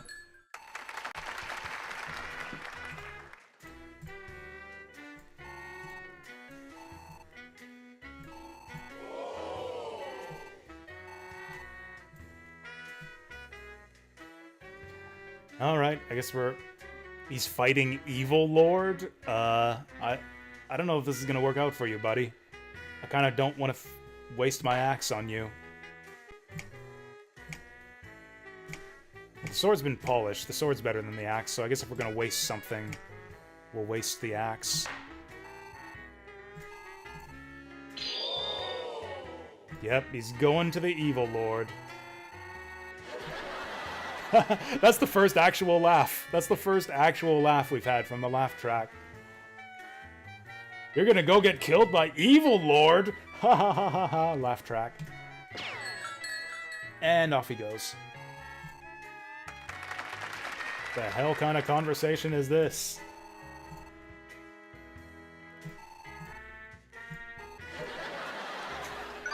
That was pretty funny.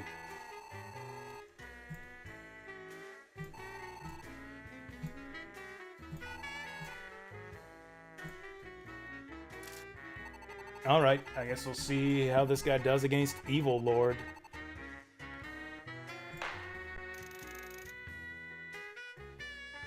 Okay, hold the L button. Well, here I am, off to fight the Evil Lord with no idea where he actually is. This is gonna be a long trip. If you're too impatient, it's fine if you want to speed read the text using the L button. Well, I'm off to fight the Evil Lord, I'll just follow the signs. Da-da-da-da-da-da-da-da-da-da-da. Huh? This intersection doesn't have a sign pointing to the Evil Lord. Dubious.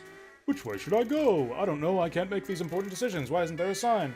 Dang it, I don't even know which way to the city now. I guess I'll just walk. Trudge, trudge, trudge. It's kinda dark here. Maybe this is where I'll bump into the Evil Lord. Oh, I think I heard something. Ah, a goblin. Ah, real monsters. Goblin appeared. Plot twist, the goblin was actually the evil Lord. What? Oh, maybe I was right. Maybe the goblin actually was Evil Lord. Oh no. Took the weapon and his underwear. Quest finished. I guess a dog stole his underwear. Woo! Yay, underwear thieves. NPC I ...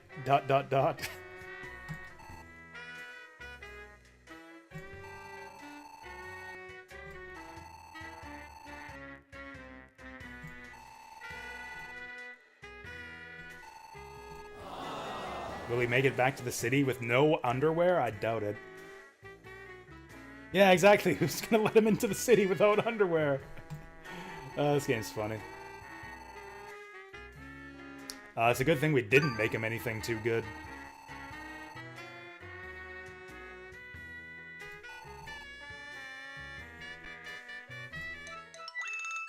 Okay, so don't rent our good weapons to losers.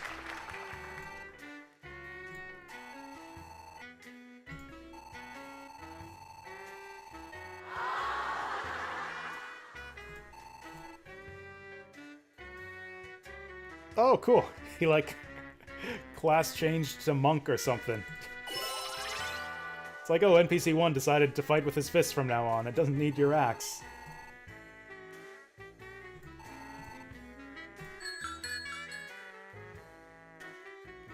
Sweet deal.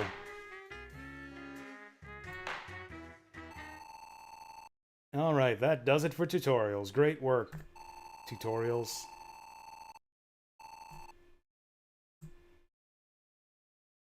Alright, let's see the results for day 1. We forged 2.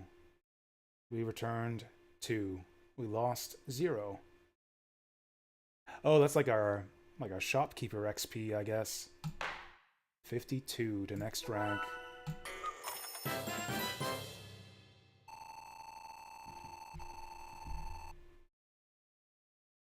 Oh, that was fast. Okay, day 2. Also got the grindcast. Both of our weapons have been returned, so we don't have any weapons out there. New forge. Do we want to check the orders first?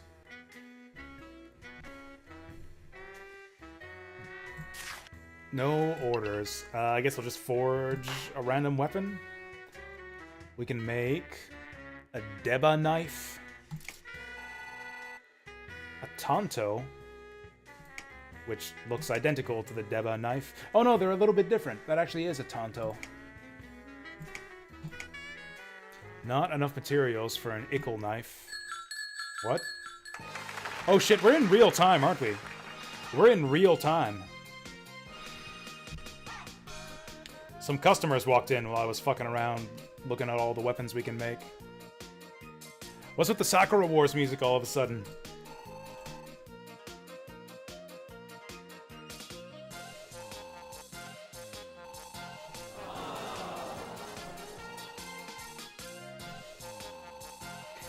It's like, oh yeah, I'm a monk who fights with my fists. My arm is busted? That's no problem. What does a monk need arms for?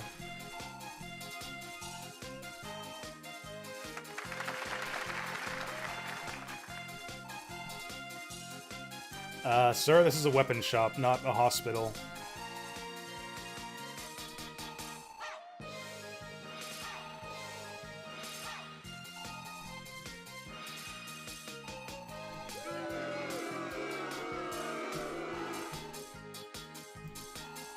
No brawling in my shop, please.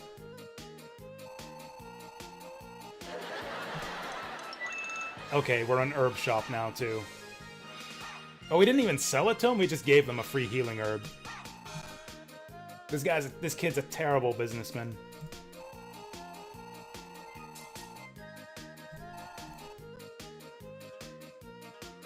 Oh, hey, these guys are failures of business people, too.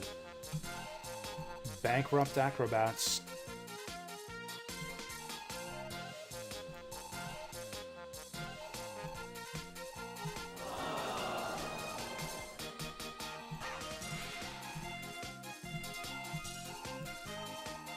Okay, so they gotta rent a weapon to get their weapon back.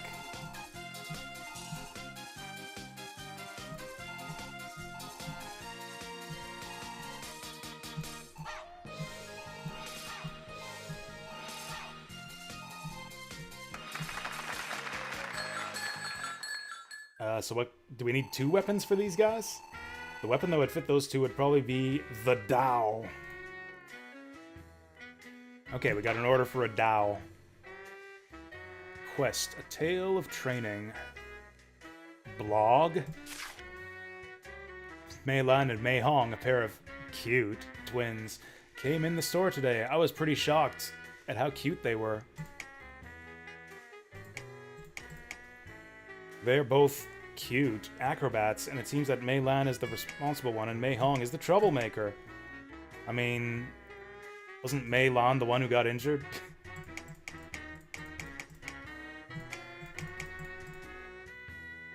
Alright, let's see what we can forge him. Forge the Dao, he says. Tuna knife, short sword, barong, Taliban.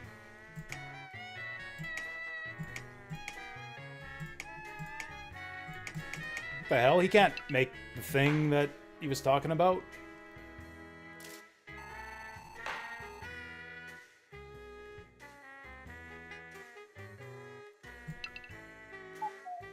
I thought he said we were gonna make a Dao. Hey, Neo Sigma, who are we listening in on right now? Oh, it's listening in on the guy who stole the axe before. We're spying on that goblin. Anyways, I guess we gotta forge something?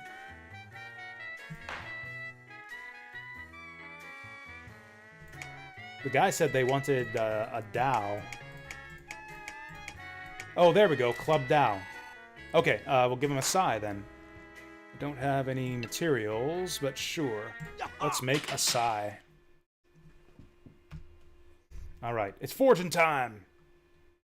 Okay, so that's the shape we're trying to make.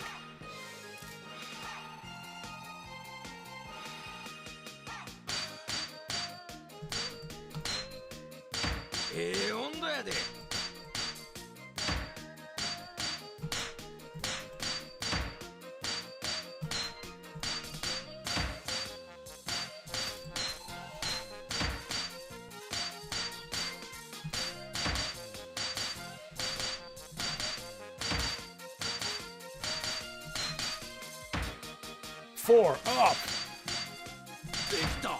Okay, that was easy. Oh. Cool it off. Hey.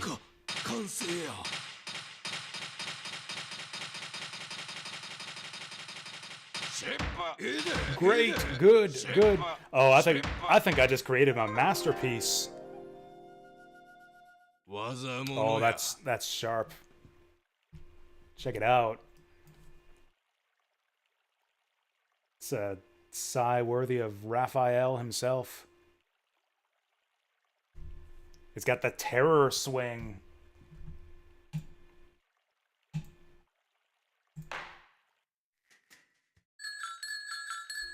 Nope. Woo! Cute twins. All right. Let's rent him the sign. What? No. There we go. That's the one.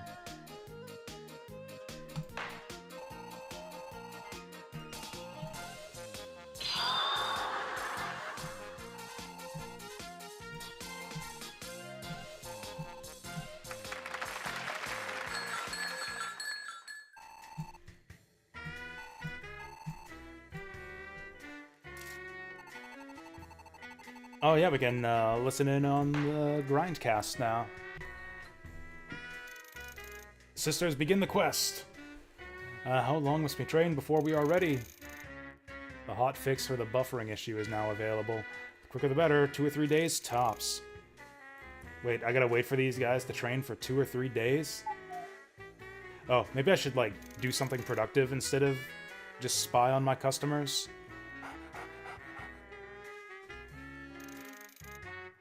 If I can. Although we don't have any other orders. Ah, fuck it. Let's spy on them.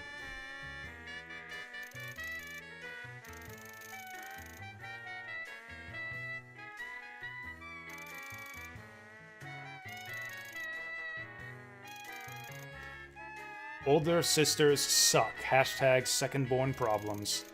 She's the second girl.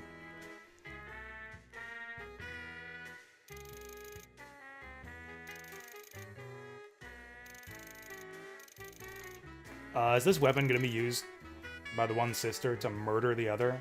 That would be awesome.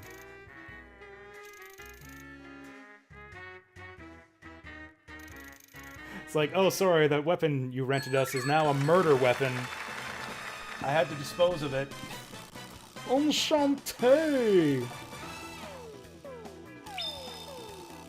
Does every NPC in this game have their own theme music? Ooh, he's a true arrow. Please leave the arrow out of it.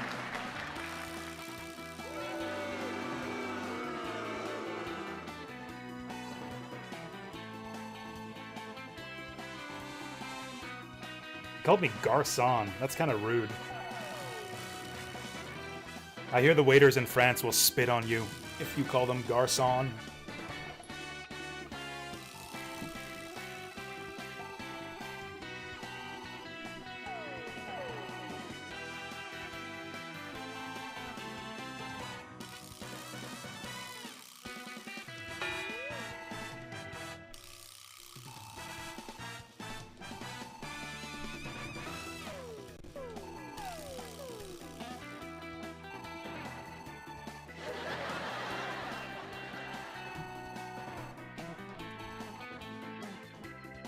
La weapon? Is that grammatical? Surely it should be le weapon. I think this guy's not even French.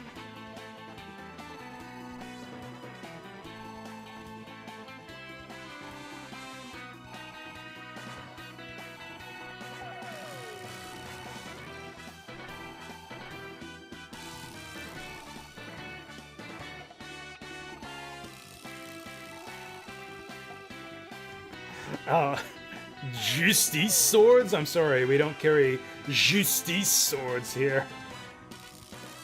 Do you mean Literacola? Are you perhaps looking for some Literacola?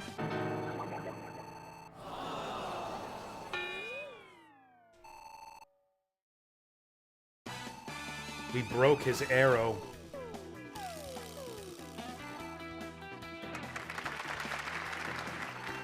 Oh, Eye Patch Man to the rescue.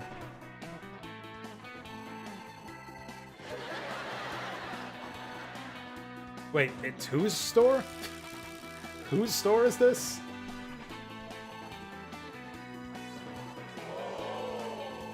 There we go. Let's just lie to the customers.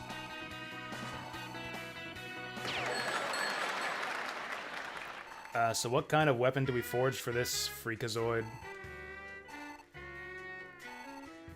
Just make him a short sword. Good plan.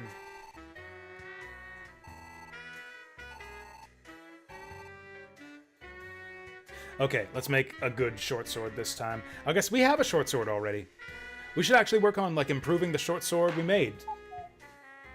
Yeah, we totally already have a short sword.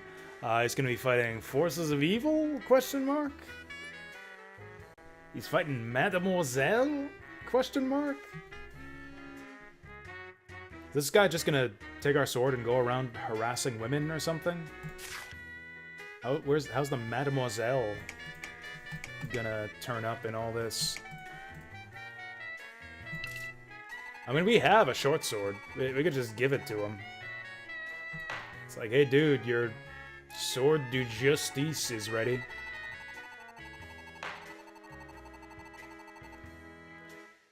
Okay, it's giving us the grindcast feed on the second screen. I don't actually need to open up that window. Anyways, can I just call him back here? Or do they want us to forge another short sword? I really feel like this, the shop doesn't need 2 short swords. I mean, we got nothing better to do. Let's practice making another sword.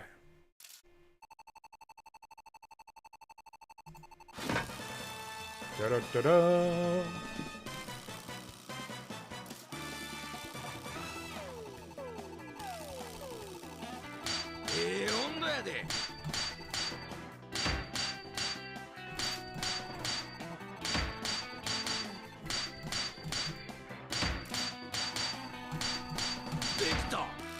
Perfect!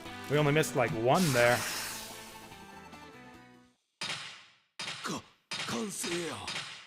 Oh, I think we just made ourselves another masterpiece. Not bad, not bad, not bad. This is somehow even worse than our first short sword. We somehow made it even worse, even though my rhythm was way, way better. It's very durable, at least.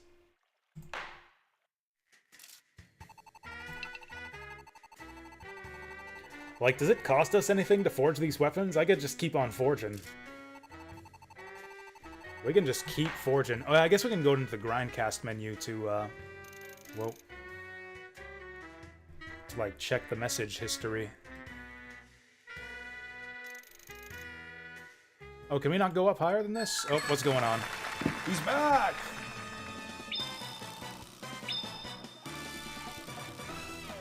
Yes, skip intro.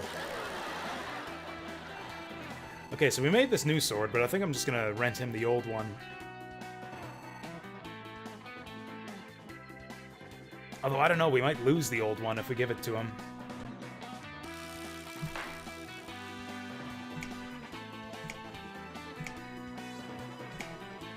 Yeah, why is the new sword so much worse than the old one? My rhythm was so much better the first time. Or the second time. Oh, the reason it's so much better is because it's polished. Whatever. Let's rent it.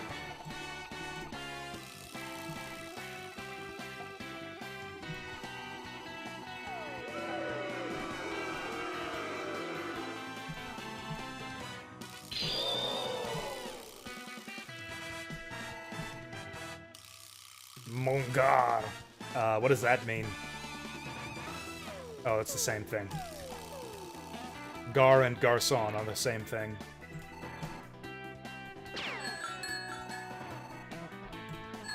Oh shit, we don't have a contract. Did he just shoplift our sword? He just ran out without a contract? That's literal theft.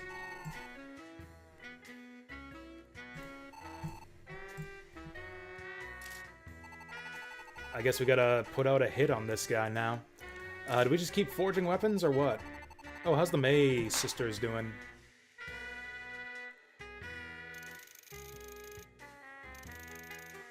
Oh, bees appeared.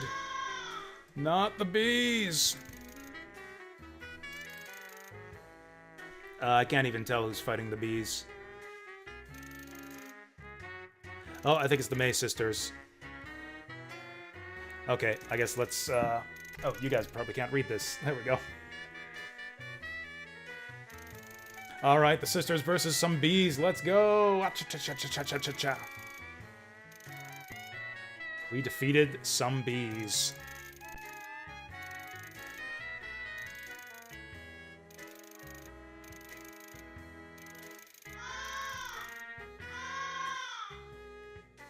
Oh, they're coming back!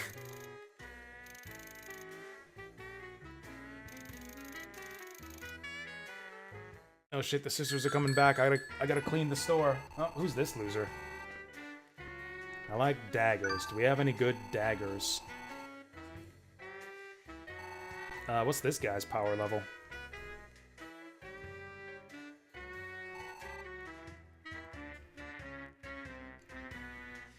Okay, he's going to Goblin Cave. It's a level 1 quest for a level 1 NPC. Seems appropriate. I don't have a dagger to rent him. Can you, like, come back once I've got a dagger?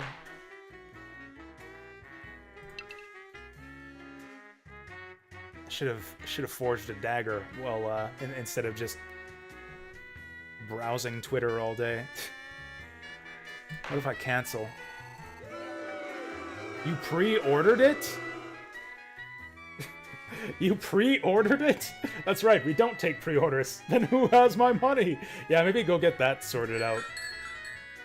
Maybe go get all that sorted out. Okay, let's make a dagger so that doesn't happen again. Short sword, barong, Taliban, spear, Serova. Ooh, it's a dagger katana. Let's make a Tanto. Yaha. Oh, switch screens. Oh, this thing's tiny. La da da da da.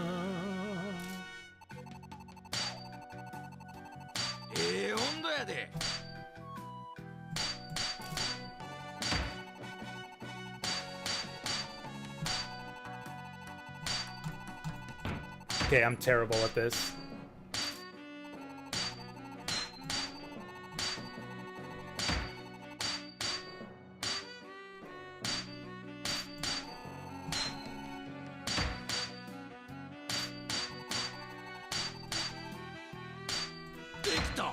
Done! Oh, and cooldown.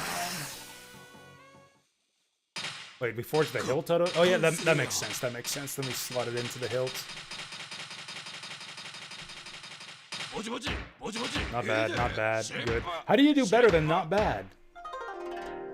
Whatever. Honestly, polishing seems to have more effect. Oh, can we polish our weapons if they haven't been rented out? I think it said that we only... Oh, we can only polish once per rental.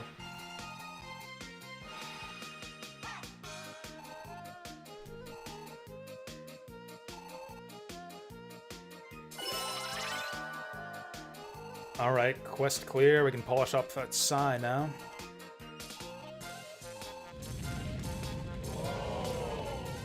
This game is funny, but yeah, this is pretty much a visual novel. I was like expecting like a shop simulator, like Reciteer, which is apparently getting a remake, by the way. Apparently we're getting like Reciteer HD any day now. I thought this would be more like that, but this is basically like a visual novel crossed with a rhythm game. And like a really, really simple rhythm game.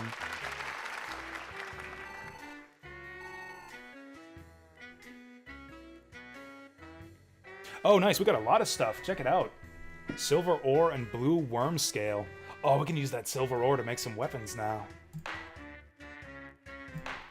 XP up on the side. Let's polish it up. Now what? This is like my job IRL. It's like every time I think I'm gonna do something productive, that's when the fucking customers show up.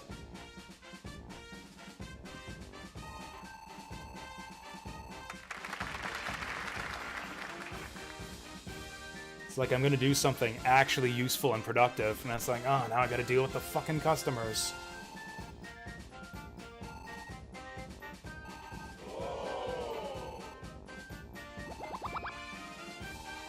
It's just a never-ending stream of human filth to deal with.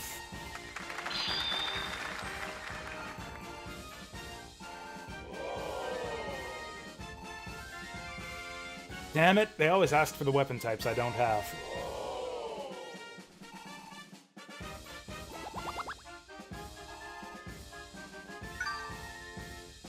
Oh wait, he's going to fight Evil Lord too? Oh, I missed that. His name is Schlintz.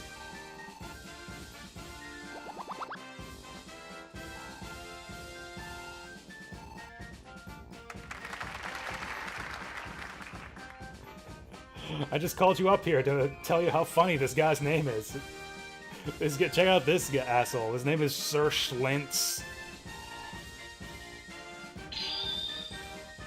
Friedel Schlintz. I'm stealing that. That's gonna be the name of my next D&D character. Friedel Schlintz.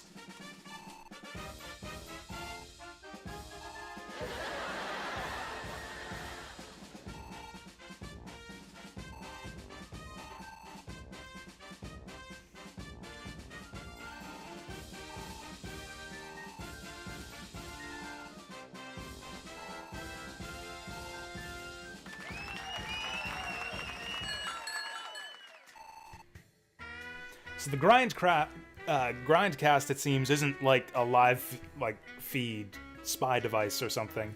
We're not putting surveillance cameras inside these weapons. I guess it just means that we follow our customers on Twitter at the same time that we rent them weapons.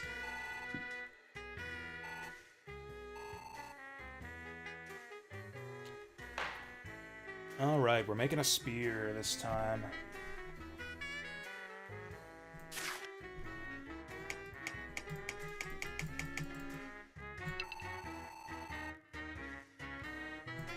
Oh, what's going on? The Evil Lord's current status is shown on the top screen until he makes his grand entrance. Oh, wait, are we on a timer now? Try to become a masterclass shop by the time he appears so you can create the ultimate weapon. Okay, so we got a doomsday clock now.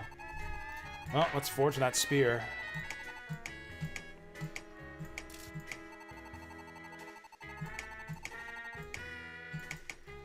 This is a pretty badass looking spear. Do we want to make it a silver spear? Or a worm scale spear? Apparently we can add some worm scale to it. Let's do it. Every spear needs some good worm scale. Oh, you know what? That's why our second sword sucks so much more than the first, because we didn't add any material to it.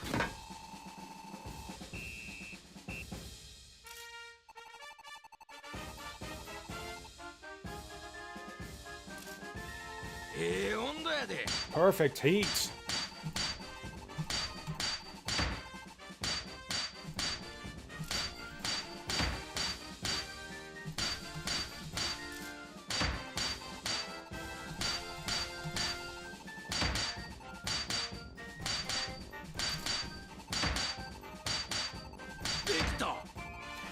This song reminds me of Rufus's welcoming march from Final Fantasy VII. That was perfect, right? Was anyone paying attention to that? I think that was absolutely perfect. I think we hit it exactly in time. Every single strike. And it's still just not bad. We still got just not bad rank.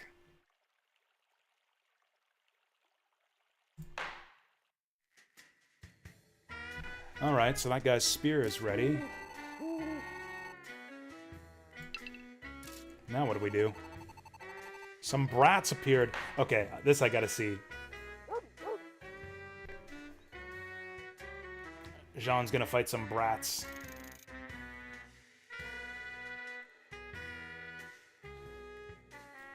fighting spirit was strengthened 10 times by the Justice Sword. Okay, fight it out. Oh, never mind. Damn it, see? Just when I'm trying to... Just when it's getting good on Twitter, the customers show up. I was watching a good Twitter fight, and now I gotta deal with Friedel Schlintz. Alright, here's your spear. Never fear, your spear is here.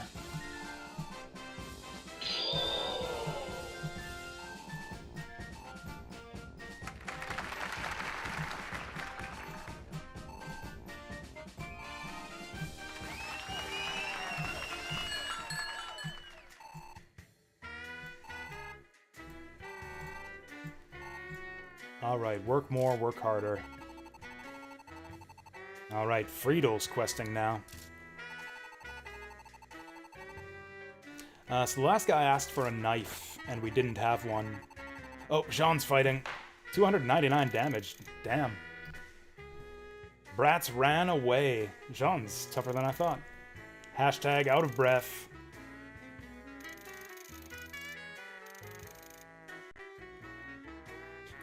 Hashtag cure, please. Oh, Jean's writing a thread.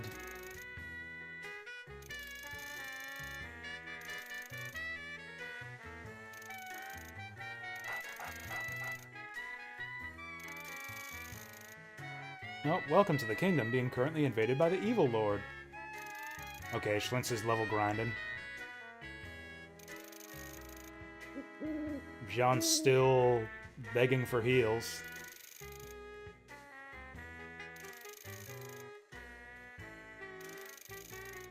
It's a mademoiselle! A wild mademoiselle appears. She does look feral. She's really mad.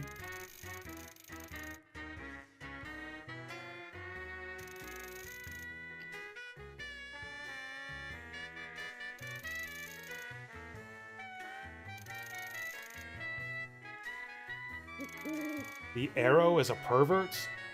Who ever heard of such a thing? What? Oh, your kids cannot go home to dinner. Wait, he's trying to keep her kids from dinner? This guy actually deserves to die.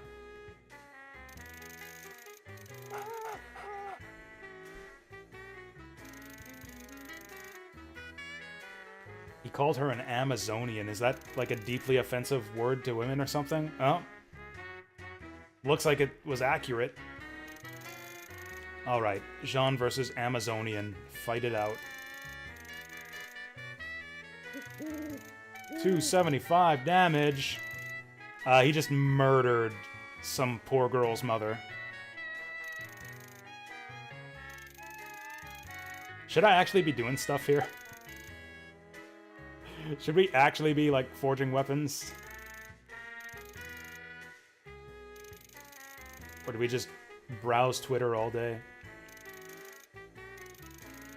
Well, anyways, Jean seems to be doing fine. I guess we can make another weapon. Oh, grindcast error. Buffering. Oh, end of day report available.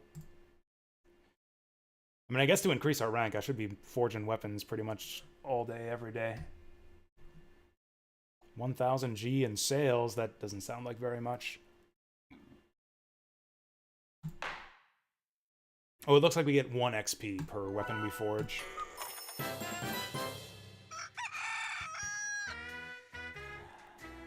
Well, okay, let's stop lazing about and get forging. What else can we forge here? That's an axe. Oh, we don't have... Do we have any axes yet? I don't think we have any axes. No, we literally made this axe for someone. Oh, we lost it, though. We don't have the Sarivosha. Oh, we can make this new axe now. Let's try this one. Let's get ourselves an axe.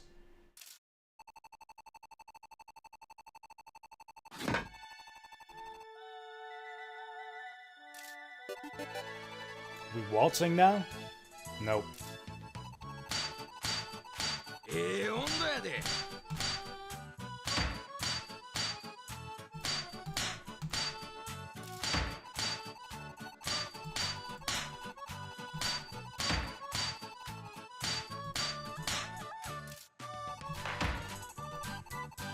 Oh, have I broken the weapon?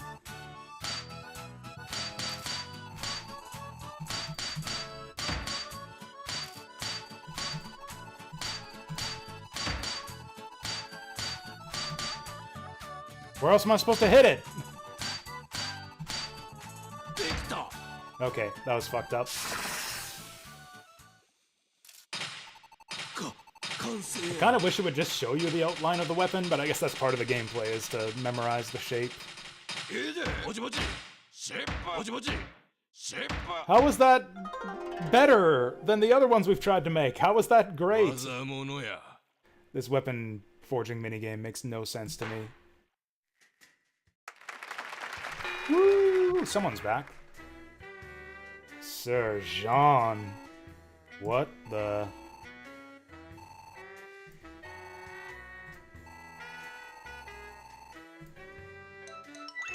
What's going on? Oh, there he is. What's up, my boys?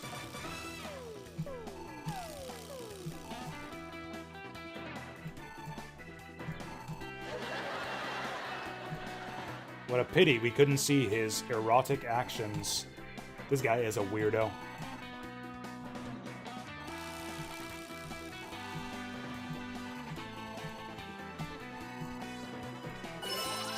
Oh, sweet, he's gonna pay us even though we didn't have a contract. Oh, right, I should have polished that sai that the girls returned. Right, we got some polishing to do.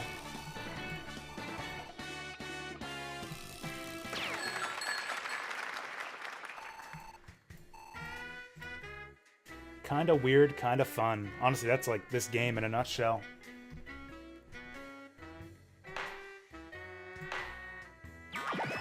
Now we got a pretty high-level short sword.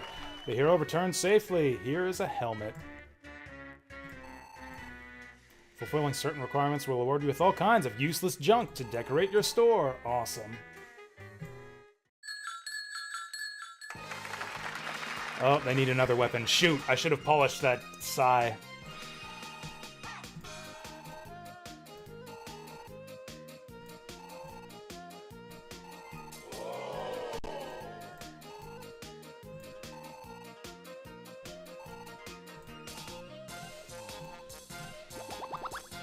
Maybe they want a different type of weapon this time.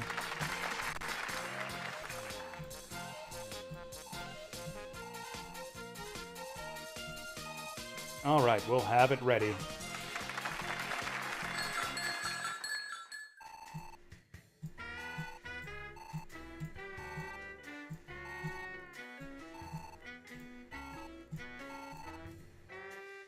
We'll show him. I'm gonna polish the shit out of this sai, and they'll murder all these thieves. Okay, they want the Dao again.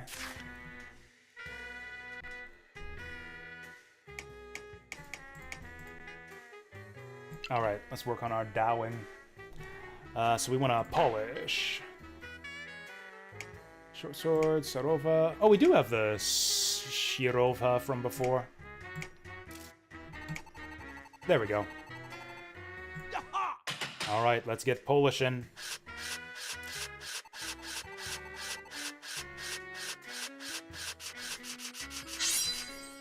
Flip that shit.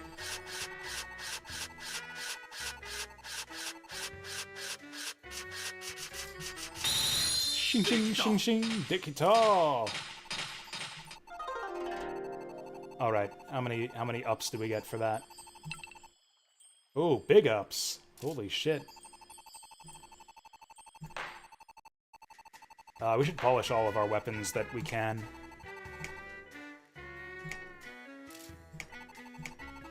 Oh, we didn't polish this axe, did we?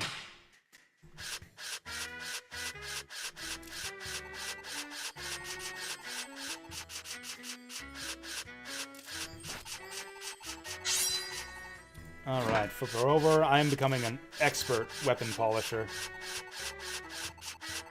This shit takes no time at all now. Boom.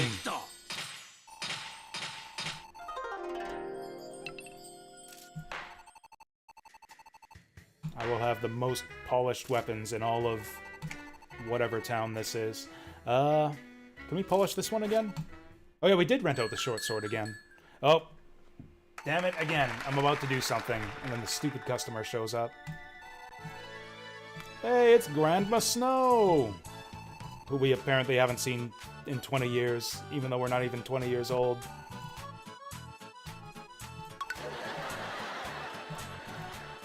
Oh, he just can't tell when she's joking. He's like me in my chat.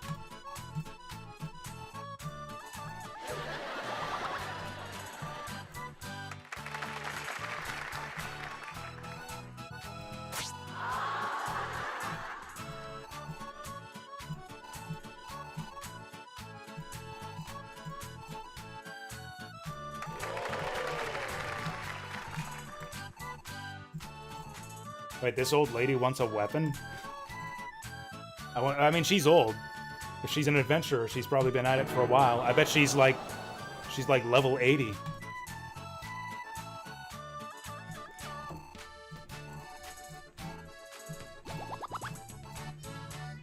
Oh, and there's the ding-dong. Alright, we'll get through this conversation and then save. Boo. Man, I think that's the first time we've been booed by the audience.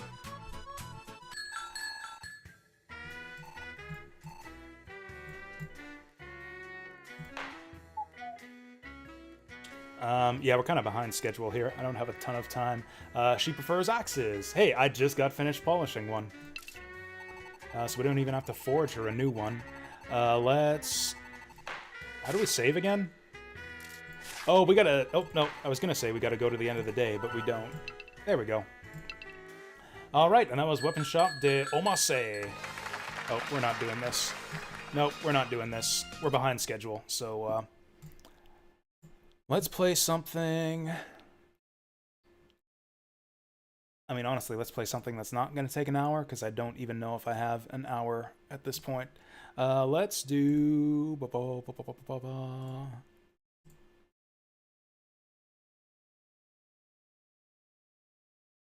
Honestly, I'm kind of tempted to... You know what? Rather than being rushed, let's just not do another one just yet. Oh, Children of Mana was for 2 hours. I totally missed that. I totally missed that. Children of Mana was a 2-hour nomination. That's my bad. Okay, you know what? We can go back to doing that. We can go back to doing that. I completely messed up the Children of Mana nomination. And I did say that we, like, barely got to see the start of the game. Would have been nice if we could play a bit more.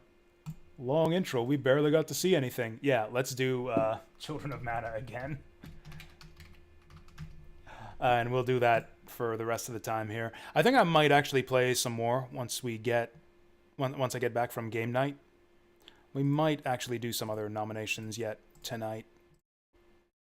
I don't think I'm even going to bother setting the timer for Children of Mana. We'll just play it for the rest of the stream till I have to go in, like, honestly, 45 minutes.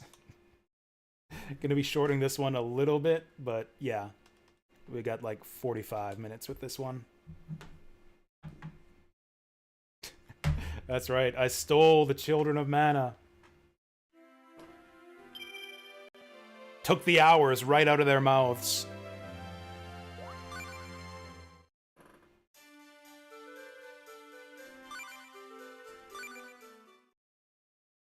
And actually, on top of all that, I gotta go to the bathroom now, too. So, be back in a second.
Yeah, I thought that all the remaining games were just 1 hour each, other than Mario plus Rabbids. But yeah, this is the 1 2-hour game left. So, oops. So let's get on with it. Back into the dungeon.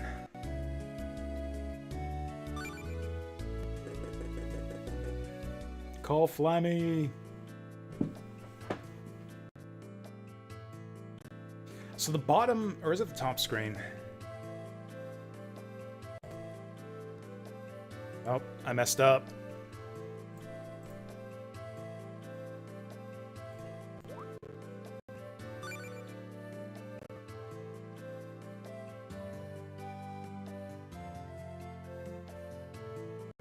Okay, topple Star Lake, enter. Do I have the screens configured correctly here? Here we are. Well, yeah, was the gameplay on the top or the bottom screen? Okay. What?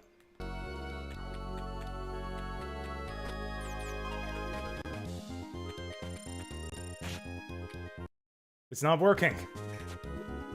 Okay. Let's get out of this hole we've dug ourselves into. Oh, it reset the controls! It didn't actually save my control configuration there. That sucks.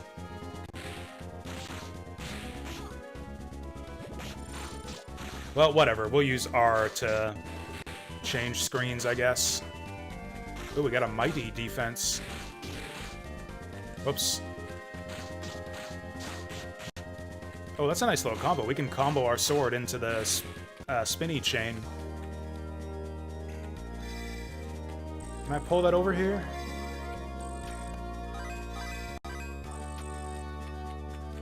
Alright, we did this floor last time, so let's just, whoa, do it again. Oh, we can't get through that. Oh, hey there, Necromph. Did I like the weapon shop game? It was really, yeah, it was really cute, really unique and interesting. It's a bit passive. Like, there's not, at least from what we saw so far, there's not really any actual gameplay to it. It's like just this weapon forging rhythm game with questionable impact on anything that happens. And then basically just a bunch of funny, like, visual novel conversations. It's like a, yeah, JRPG visual novel sitcom, basically. Whoa. Fucking mad mallards here. Oh, I'm still short of, whoa. Still short of candy. Oh, I'm dead.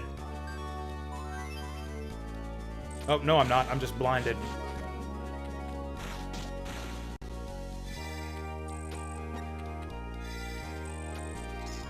Oh, we can grapple onto the walls.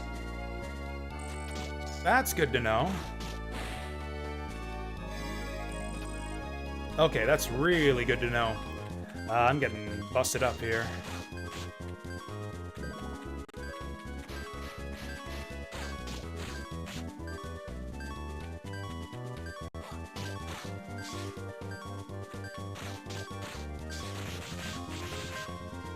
Okay, it looks like you don't actually take damage when they get knocked into you. I guess I should heal. I mean, maybe the, like, actual gameplay gets a bit more complex later on in the game. Like, maybe your decisions for what weapons to forge and how well you forge them actually matters, but I don't know. Everything seemed pretty automatic from what little we played.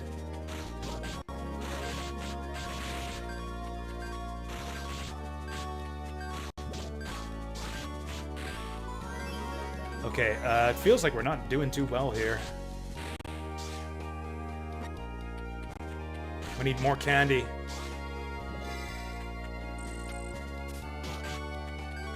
Fucking bubbles. And now we're out of candy.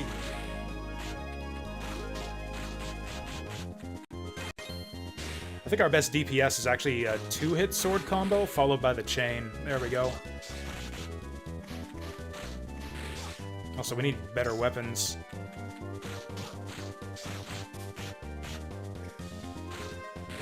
Oh yeah, we can do this thing too. There we go.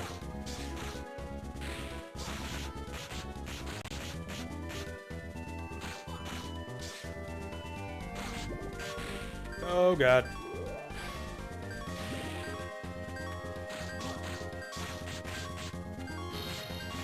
I feel like the magic has way too long a charge-up time. I wonder if the magic-based classes can cast spells any faster. Oh, you've actually played this one, Necroth. Yeah, I wasn't really aware of this one back in the day. I didn't play a ton of DS games. I owned a DS, but I don't know. I never had that many games for it.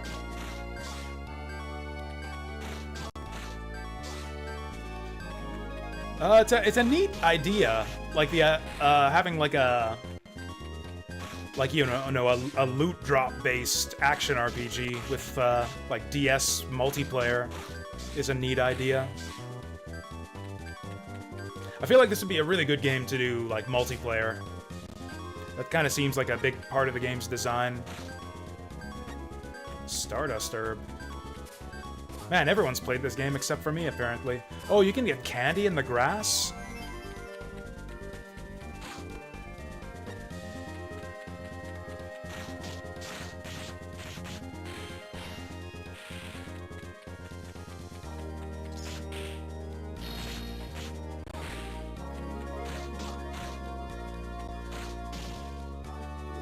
Oh, I'm pressing the wrong button. There we go. Have we found that seed yet? Crystal of Lore.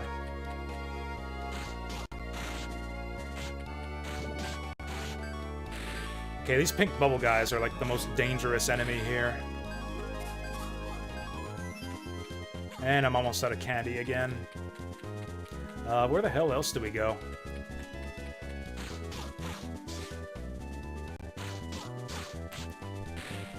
We never found the gun drop on this level yet. Or not the gun drop, though, whatever it is. The key. We need the floor key. Wherever the hell that is. Sometimes it drops off enemies, sometimes it's in a treasure chest. Oh god.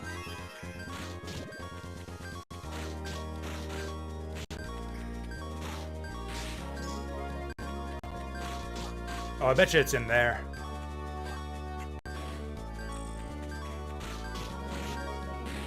Whoa. I bet you it's in here. It is not.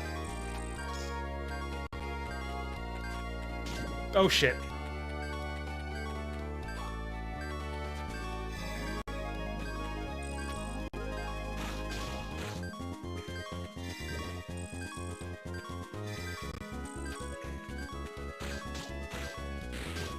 This is not going well.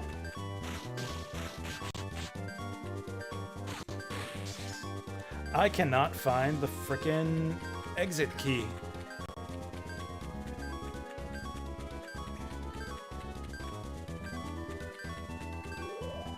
Oh, there's some treasure chests over there. Oh, we could grapple across that pit.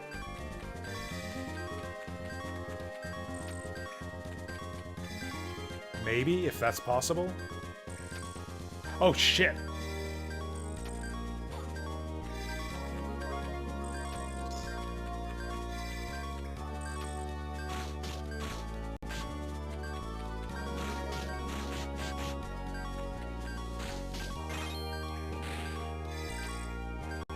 Well, that's something.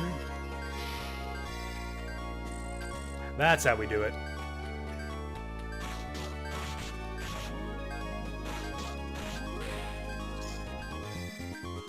Well, what have I done? Oh, we got chocolate. We got chocolate. Let's assign that. There we go. We're all healed up. And we got candy.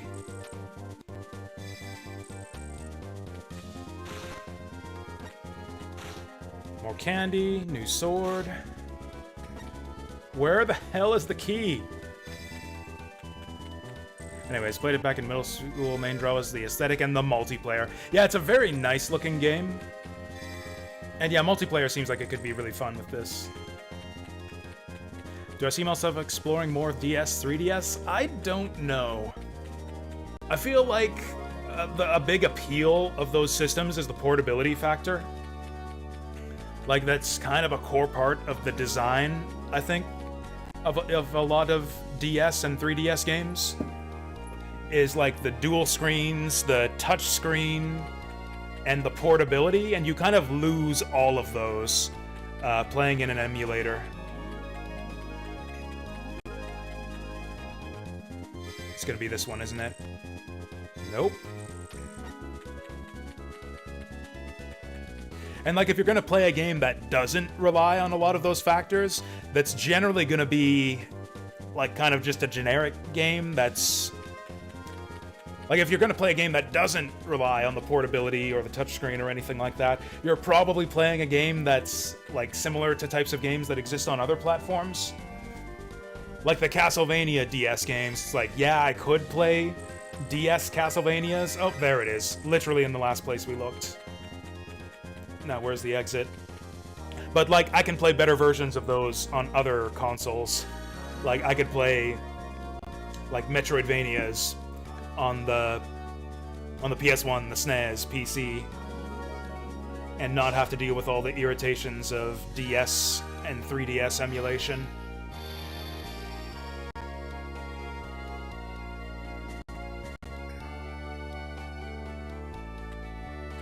Like, I don't know, what kinds of DS and 3DS games would be good to stream? Because the one that I've done in the past was, what's it called? The Zelda one. Link Between Worlds.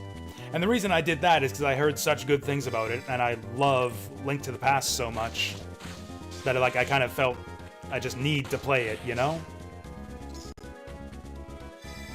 That's the one other thing that can get me to overlook kind of the negative factors of trying to emulate DS and 3DS stuff, is if the game is just so good or so has such a good reputation that I feel like I need to play it.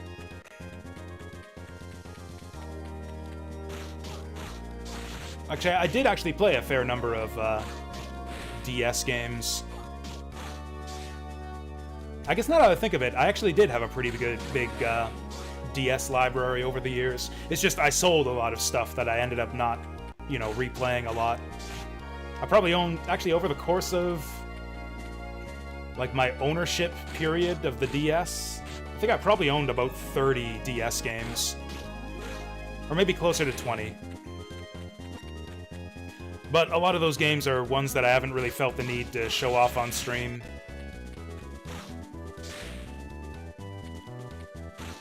Like, there was, what, the Space Invaders Deluxe Remastered, whatever they called it.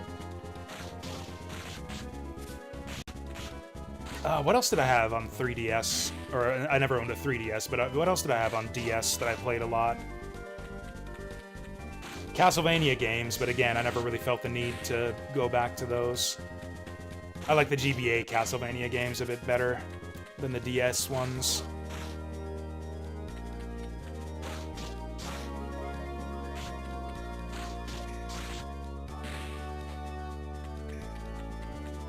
I know I tried a lot of RPGs on DS, but I didn't really like very many of them.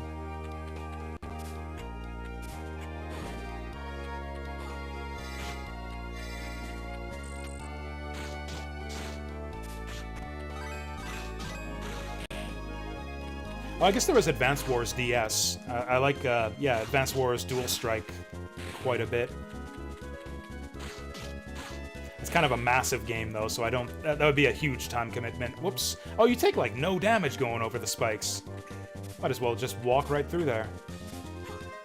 Yeah, Dual Strike would be such a time commitment. I don't think I'd ever really be that interested in streaming it.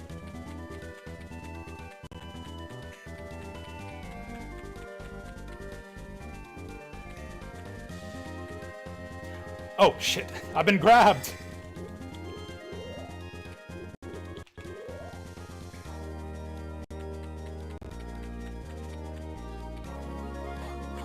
Oh, I can't cut that shitty grass down either. Oh, you know what? I owned Days of Ruin. Yeah, I actually owned Days of Ruin. I didn't play much of it for some reason. I can't remember why. I think that one was generally regarded to be not as good as Dual Strike. Oh, actually, you know what's a DS game that I would stream someday, maybe? Valkyrie Profile, Covenant of the Plume. I liked that game a lot, actually. That might be one of my favorite DS games. Covenant of the Plume.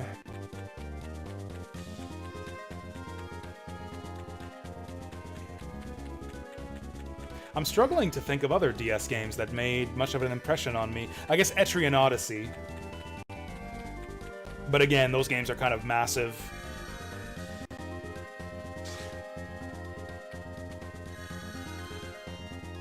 Izuna, Legend of Unemployed Ninja, but again, those games are kind of... how to describe it? Sort of slightly inferior clones of the Mystery Dungeon series. I'd rather just play a Shiren game than play Izuna, Legend of Unemployed Ninja.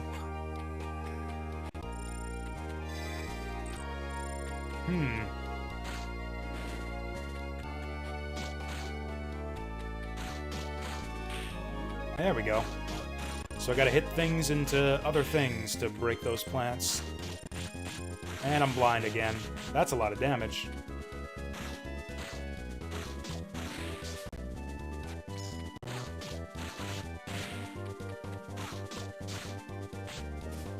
Feels like we're leveling up very, very slowly in this game.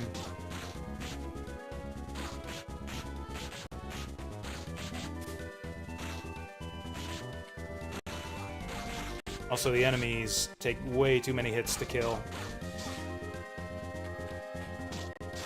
Maybe I should have upgraded my weapons in the shop or something.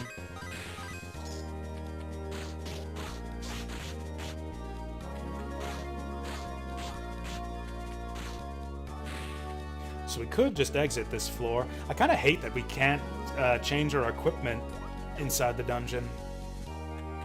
Like, even if I do find new, useful stuff, I can't actually use it.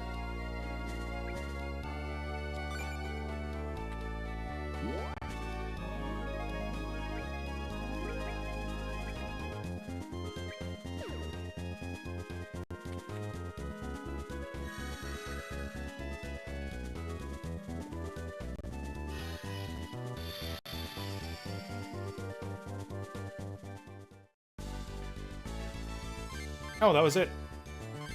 Cleared the dungeon. Oh, we got a 2x bonus for some reason. We got 780 points. I don't know what points get you in this game.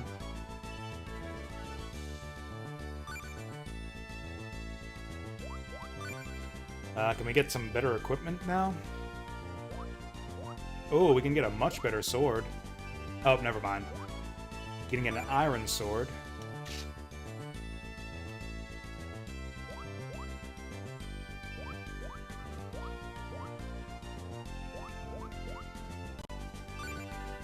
Better armor.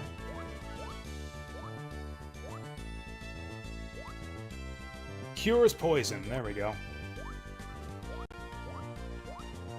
And all this stuff.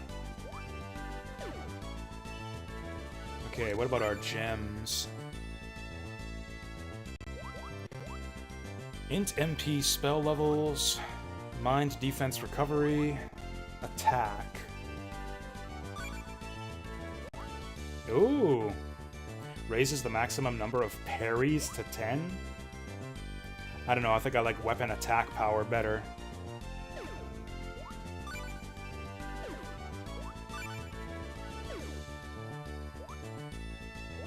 Yeah, we'll just keep our gems set up.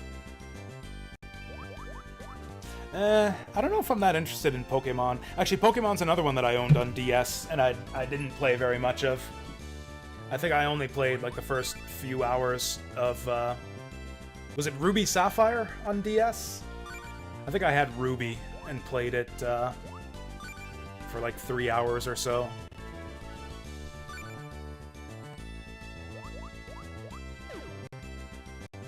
What else did I own on DS? I actually have a spreadsheet. I actually have, like, one of my private gaming spreadsheets. Oh, that was GBA? Okay, in that case, I don't think those are the ones I've played. I'm pretty sure I played the one on DS.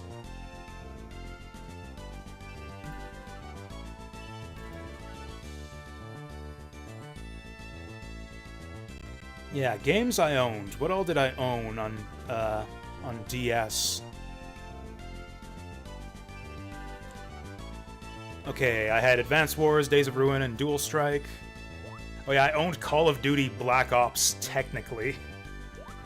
I actually found that in a parking lot. I actually found a loose copy of Call of Duty Black Ops, just like the cartridge, in a parking lot.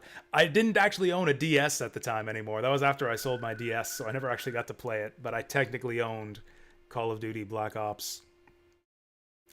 Castlevania Dawn... Yeah, I had the 3 Castlevania games. Chrono Trigger, which is not a great port of that game. Contra 4, which I didn't really like. Dragon Quest Heroes Rocket Slime was pretty good. I liked Rocket Slime.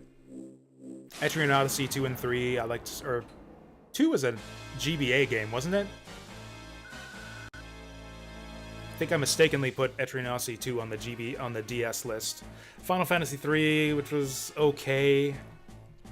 Gunpei, which sucked. Izuna, which was okay. Kirby Superstar Ultra, which is a great version of that game. Squeak Squad was okay. Contra 4 is fine. It's one of the worst Contra games that I've played. I haven't played the really bad ones. Like, what was it? Operation C or whatever on PS1? I don't know. I don't like Contra 4 as much as pretty much any of the other 2D Contras. It's fine.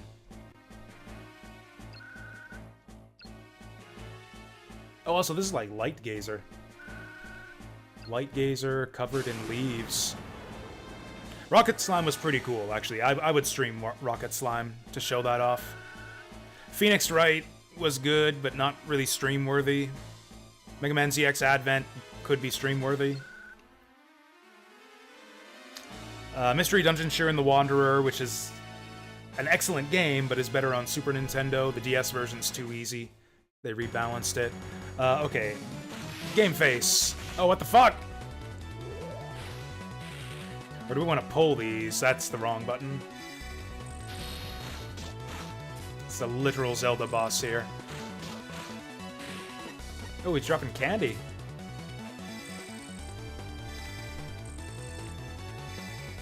Does this guy even attack us?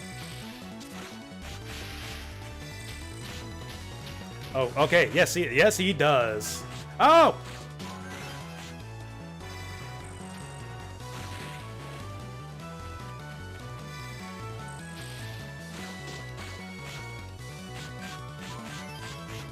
Okay, we're getting comboed to death here.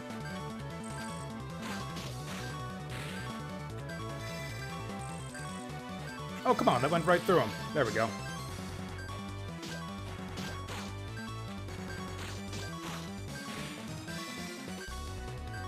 Scattering seeds! Okay, you want to run when he does that. Oh, also let's heal. Ooh, free candy. Oh, he's just sending them all off on me.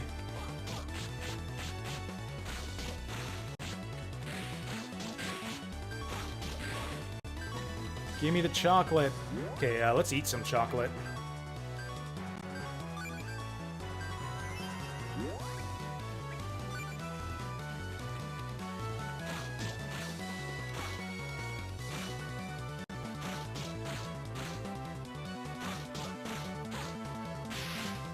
Oh, are you kidding me? He gets to bring him back? I'm getting juggled to death here. Fuck you. I did not think you would just summon them all back like that. Radiant Historia. I've heard from a lot of people who like that one, but I don't actually know anything about it. Do we just want to reload our save? I don't want to do the dungeon again. Can I just load my save? Because we saved right before the boss. I think I'm just going to restart and reload my save. What else did I own on DS? New Super Mario Brothers, which I thought wasn't great. Oh, you know what's the best DS game? P-Cross DS. Yeah, there we go. That's the best DS game. I probably wouldn't stream that, but it is the best DS game. Planet Puzzle League, which was decent, but inferior to GBA Puzzle League. Retro Game Challenge sucked. I did not like that game nearly as much as other people seem to. Oh, Rondo of Swords was really good. I'd stream Rondo of Swords. That was like a cool strategy RPG with like a movement-based attack system where you like draw a line to move through enemies and like hit them as you move through them. Professor Layton was cool. I wouldn't stream it, but I liked Professor Layton. Puzzle Quest sucked. Rune Factory sucked. Sonic Rush wasn't great. Sonic Rush Adventures sucked. Space Invaders Extreme, that's the one I was thinking of. That one was kind of cool.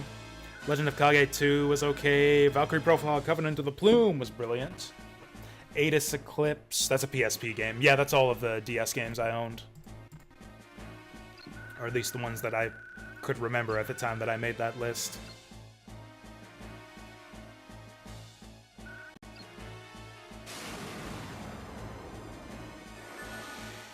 Oh, Devil Survivor looks interesting. I would try out Devil Survivor.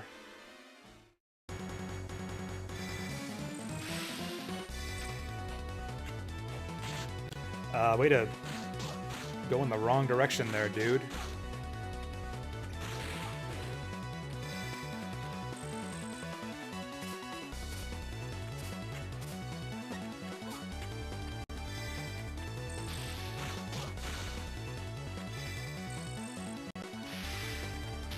Run!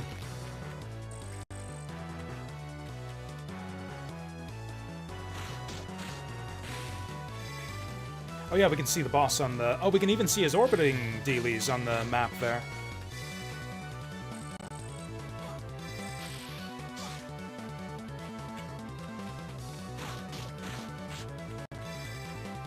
You know, I probably just want to yank all these guys, well, then group them up and hit them all at once. Oh boy.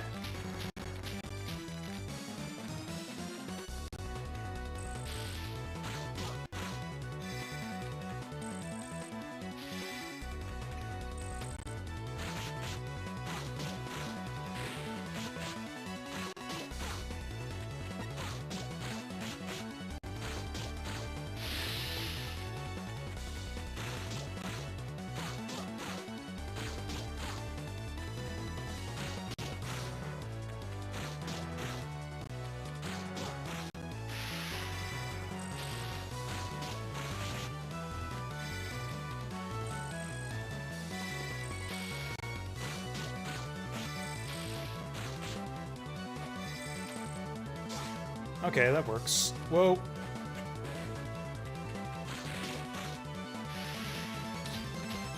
Oh boy. Oh, I've been cornered! I didn't mean to do that. I pressed the wrong button.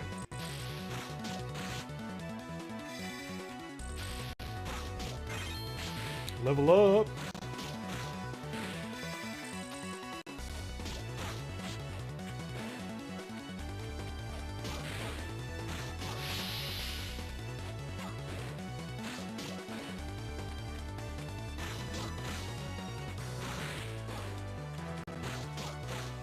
Okay, and then once his eyeball closes all the way, he summons them again.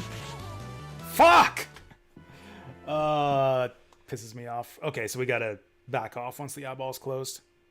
No more Weapon Shop de Omasse. I mean, it was only a 1 hour nomination, so, yeah, time's up on that one. Surprised I disliked Sonic Rush. I feel like that one was okay for a little while. I remember the big problem with a lot of Sonic games, especially like the GBA and DS ones, is they got this level design like trope where most of the level is suspended over a bottomless pit, and if you miss a jump, you die.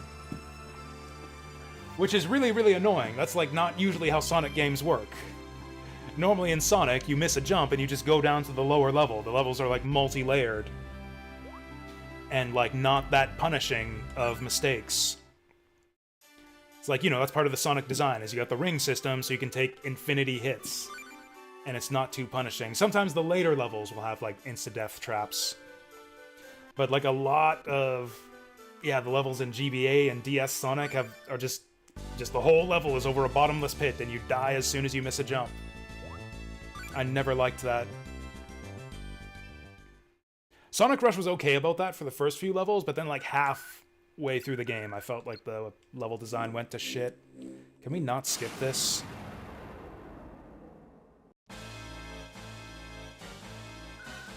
Wish they made a game where you play as the adventurers from the weapon shop, like from Weapon Shop de Omasse, make it into a whole franchise. Adventurers de Omasse.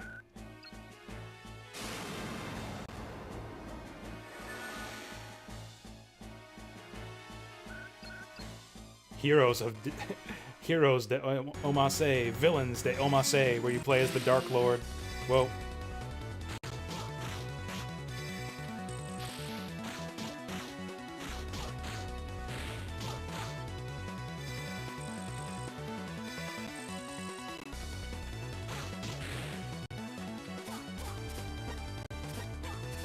Yeah, I guess it would kind of just be an I mean, do other RPGs have a laugh track?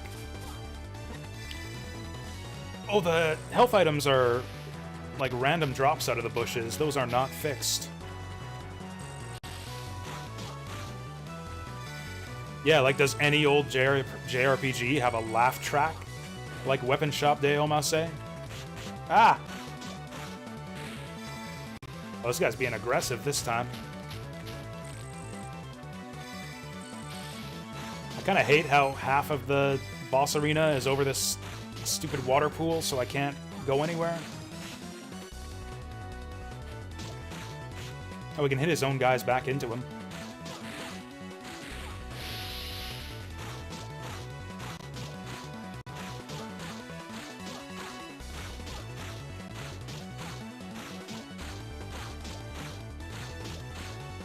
Back away.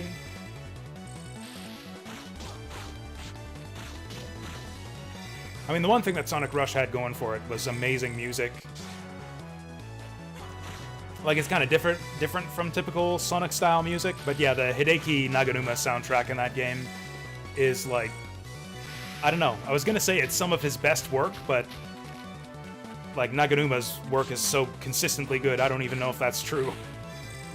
I don't even know if that's necessarily his best soundtrack, but it is an amazing soundtrack either way. Does Paper Mario have a laugh track? I don't remember. I didn't think so, but maybe it does. Fuck.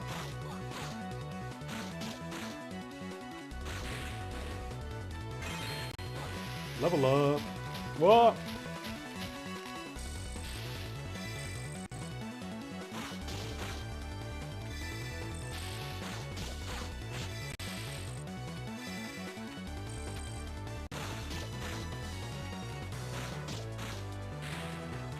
Oh, we can just hit this bitch.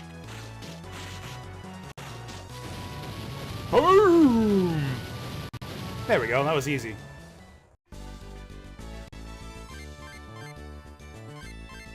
How many points? 1,000 points. We got a high score.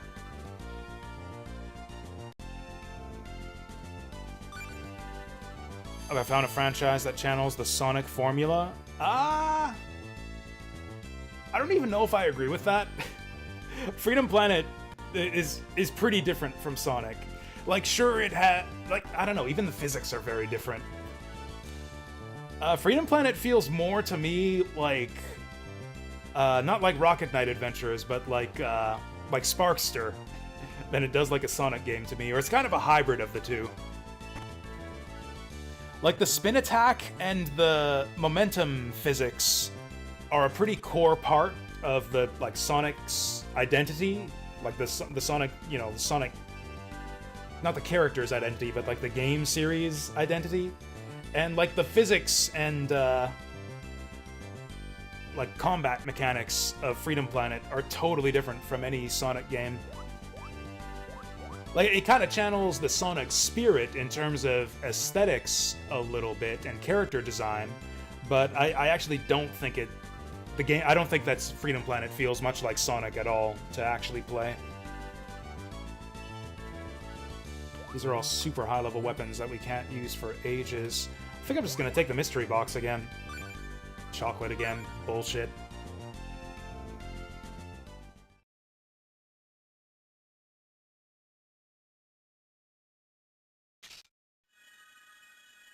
Like, if I'm gonna say that a game kind of channels the Sonic formula, it would be something that's like heavily momentum-based.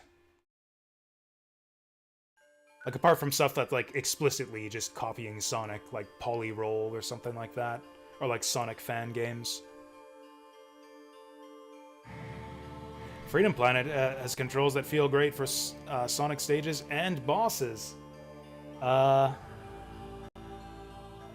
don't know, I feel like Sonic bosses are totally fine.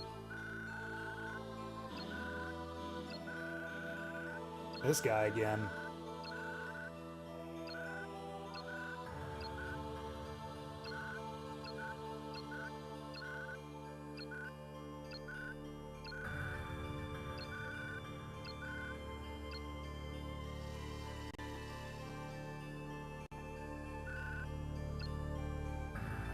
Treant left us a branch. Ah, it's a key item. No, I think Freedom Planet's a perfect game just because it's so good. Like, there's so much that could be said about Freedom Planet. Like, first of all, the aesthetics, like the music, character designs, like graphics, sprite work is like perfect. It's like just one of the most aesthetically just pleasing games to me out there. Like, even apart from nostalgia, that's the thing about Freedom Planet. That's part of the thing that makes it so good. It's like, it's not carried by nostalgia or connection to Sonic or anything. It is, actually, in a lot of ways, kind of an advancement forward, I think, of the, like, 2D mascot platformer. Like, it kind of takes the genre in, like, a new, kind of more action-oriented direction than you typically saw in the past. Like, a little bit more depth to the combat, like, a little bit more fluidity to the to like the movement and the different types of attacks and moves you can do. Also, the different character styles too. Like, you got this like wide open. The one way that Freedom Planet is kind of similar to Sonic is with the level design. It's like got wide open levels where again you have like top tier, middle tier, bottom tier, and kind of like freely flow between the different like tracks of the level pathways. So in that way, it's a bit like Sonic, and it's kind of like a monumental achievement that you have like 3 or 4 different characters in those games, and like the levels feel totally fine to play as any of those characters, who all control so differently. The bosses like play totally differently too, based on the character you're playing as. Like, the strategies will be totally different, whether you're using the cat girl or the dragon girl or the dog girl. And again, like, Sonic kind of does that too, with like the Sonic, Knuckles, Tails characters, but like the fundamental gameplay between the 3 of them is the same. They just have like one little gimmick that distinguishes them. Like, they're this, like, Sonic, Knuckles, and Tails all play basically the same game, same strategies, same gameplay format. It's just Sonic's got shield powers, Tails can fly, Knuckles can glide and climb, and like that's it. That's the only difference between them. Freedom Planet, the characters have like totally different play styles, where it's like Lilac's like charge up dragon boost fundamentally changes the way that you play the whole game with Lilac. What's the other girl's name? Was it Carol? The cat girl has like her like pounce attacks and like her slashing maneuvers and Mega Man X style wall climb that totally fundamentally change the way you approach the levels and bosses. The dog girl has the like the block creation and like throwing stuff around and the hover attack, the hover jump that totally changes the way that you approach the levels and bosses. Like, it's astounding just how thoughtfully designed and how all the different elements of Freedom Planet are, and like how well they all come together. Freedom Planet 2 didn't quite reach those heights. Freedom Planet 2 I thought was a bit more awkward. with the way it approached the different characters.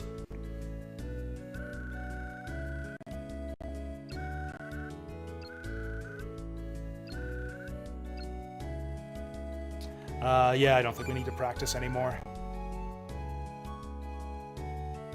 But yeah, it's actually, I would say that, yeah, the reason Freedom Planet is like one of my all-time favorite games is precisely because it doesn't rely on nostalgia. It doesn't need the connection to Sonic. It is just a brilliant game, brilliantly designed in its own right.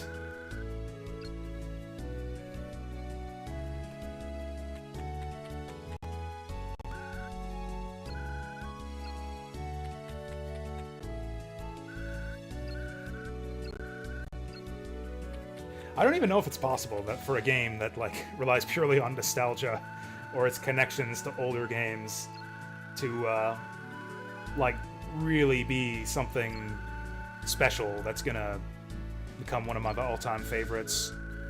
Like even Sonic Mania, I love Sonic Mania, but even that is kind of diminished, I think, by its reliance on its connection to the old games and nostalgia and all that. I thought Sonic Mania would have been a lot better if instead of like all of these remixed versions of old zones, if it just had all new zones. Like the best parts of Sonic Mania were the new zones. If that game had had nothing but new zones, it would have probably been my favorite Sonic game.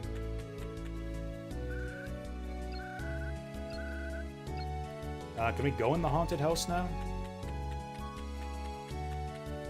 Find out more about the recent incidents from the locals. Maybe we are going to the haunted house right away. Sonic has something going on for everyone. I don't know about everyone, but it certainly hits a lot of different niches these days. Like 3D Sonic is a totally different type of game experience than classic Sonic.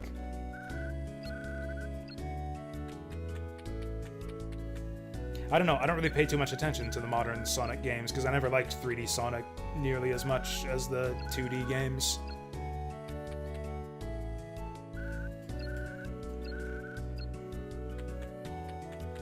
Okay, the locals are not helping me very much. Do I have a favorite Sonic game?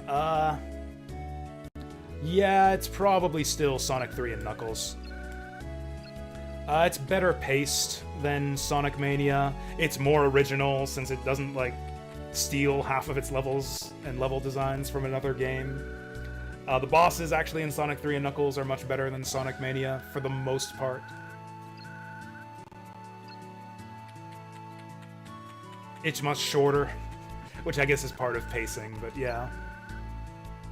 Sonic Mania felt a bit bloated to me. I wish that most of the levels in Sonic Mania were like half as long as they are. If that game were like 30% shorter, it would maybe be like a little bit closer with Sonic 3 and Knuckles for my favorite Sonic game. And if it had all original levels, it probably would be my favorite Sonic game.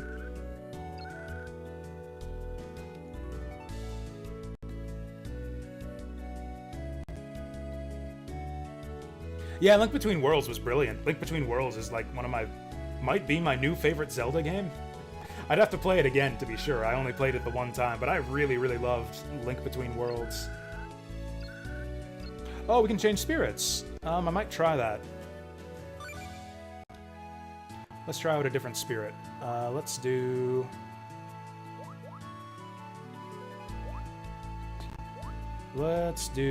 Salamander. Actually, let's not. Let's do Dryad, because like all this stuff, the support bonuses don't seem to be doing anything.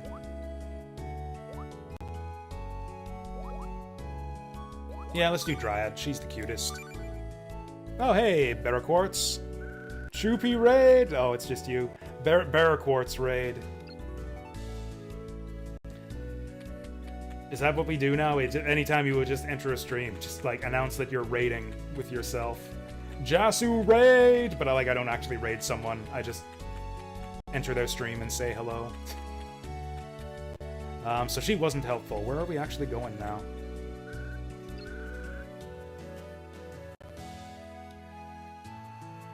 Friend played Link to the Past and was disappointed.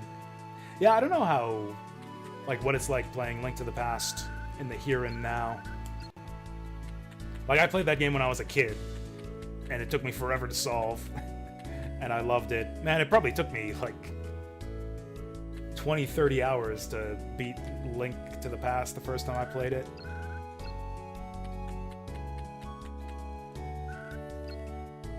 Oh, maybe the shop. Maybe the people in the shop are who we have to talk about. Or talk to. Link to the Past pacing is... There's no way that's true. Is it? There's no way that's true. Because you get underway, like, right away in that game. It's like... Uncle's like, hey, I'm going out. Zelda's like, hey, come and find me. And like, sure, I guess maybe you take a little while to find your way into the castle, but like once you do, it's on. Like you go into the castle and then boom, you're in the game.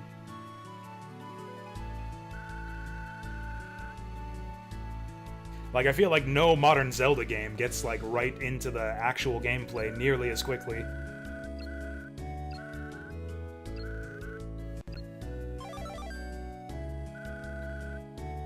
I guess there's a bit of downtime immediately after the first dungeon. You go to Kakariko, but then I liked Kakariko. You go to Kakariko, it marks on an X on the map, like exactly where you're supposed to go though, so if you just want to get right underway with the gameplay, you just go to the X, then go to the next X, and then go to the pendants.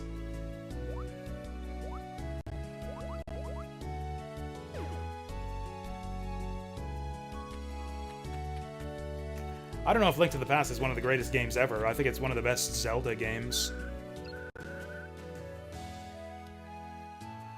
The first two Zelda games? I mean, those are NES games. It was, like, totally different standards. Like, you don't expect a long-ass intro from an NES game. That was, like, totally standard in the NES days. It's just like, press start, boom, you're in.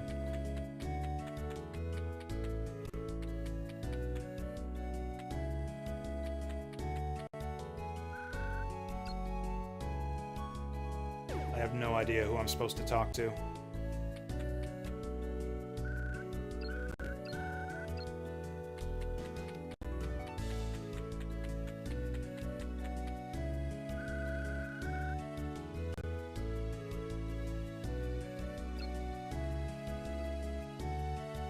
Do we want to do jobs? I feel like I don't want to do jobs. Although maybe we should. Maybe that's the reason it's taken so long to kill monsters. Should have been grinding these side quests. All you get is just a little bit of money, though, and some shitty weapons that I have already. I really feel like this isn't worth it to do these side quests. But yeah, if your standard for, like, what a normal Zelda game is like Zelda 1 and 2, then yes, Link to the Past is a fair bit more slowly paced than either of those games. But it's also more fastly paced than literally any Zelda game that came after it. Like, even Link's Awakening, I think, has a longer intro sequence than Link to the Past.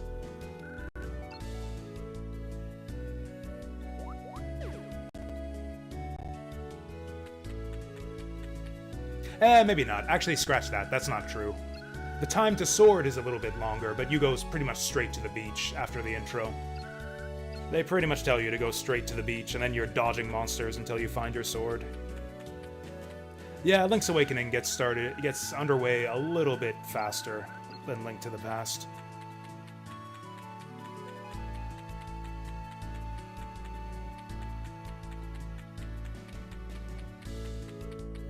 Yeah, and honestly, no Zelda game is really underrated, because, like, every single Zelda game has a fanatically devoted fan base. Can we just leave? What the hell do they mean? Find out more about recent incidents from the locals. The locals aren't saying shit of use to us. Can I just go to the second column? Can I just ignore the locals and set out to pillar number 2? Nope. Oh, wait, maybe. More.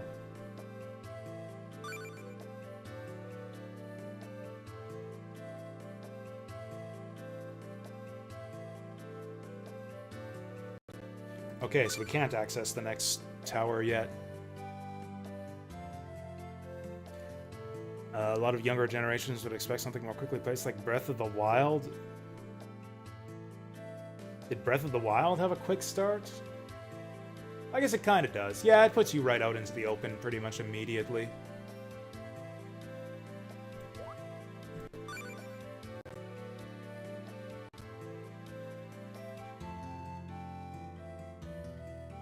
It's kind of weird, actually. I felt Breath of the Wild had a bit of a slow start. No, that's not fair. On subsequent playthroughs, it's kind of annoying having to do the whole plateau again. I'm trying to remember, actually, how I thought of the opening bits of Breath of the Wild. Yeah, Breath of the Wild, you just, like, wake up and walk through the door, and then you're there. Yeah, your first time through the game, there's, yeah, quite a bit to do on that starting plateau.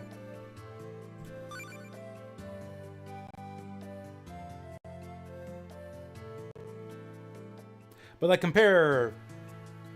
Breath of the Wild is kind of an outlier in that regard, though. Like, compare that, and compare Link to the Past to, like, Skyward Sword, or Twilight Princess, or even Wind Waker. All of those games have long, long-ass intros.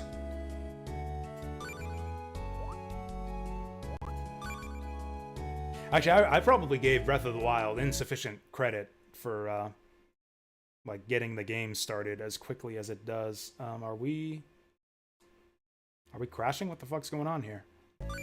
Okay, good. Spirit Tracks, Minish Cap, Phantom Hourglass, and Crossbow Training. The only one of those I've played is Minish Cap. I don't know. That game didn't make much of an impression on me. I think it was good. I think it was pretty good. Like, it's your standard Zelda game. What the fuck are we supposed to do?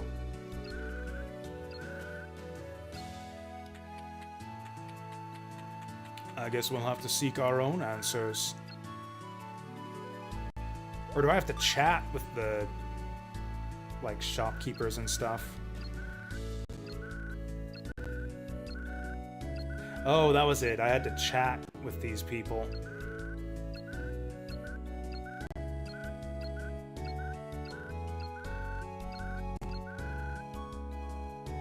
Oh, yeah, I gotta leave, like, right now. I'll catch up with chat and then I'll leave. Zelda 2 making strong comeback.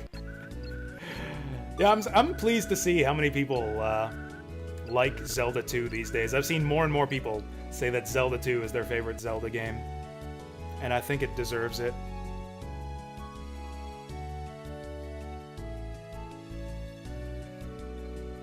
Ocarina of Time, Skyward Sword, Twilight Princess take like 40-60 minutes to get started? Yeah, exactly. But then how long does, like, Link to the Past take to get started? Like, 5-10 minutes, yeah? I guess if you're really wandering around and, like, not finding your way into the castle right away, like, maybe 10 minutes? It probably took me 10 minutes to jump down the well and get the sword from Link's uncle. My first time playing the game, it probably took me like 10 minutes. And yeah, like I said, every Zelda game is someone's favorite. I've seen people, like, fanatically devoted to Wind Waker and Twilight Princess. Alright. Yeah, thank you, Frames for Human, and thanks, everybody, for watching. I guess I'm sorry that I kind of cheated Vassal out of, I guess, about 15 minutes of Children of Mana. I feel like I get this game now. I feel like it would take us like 15 minutes to even figure out how to get into the next dungeon anyways. I'm gonna cross that one off the list. And I might stream 1 or 2 more games when I get back from game night. I don't know. We'll see. Like, what do we have left? We've got quite a bit left, actually. We did fewer games today than I really wanted to.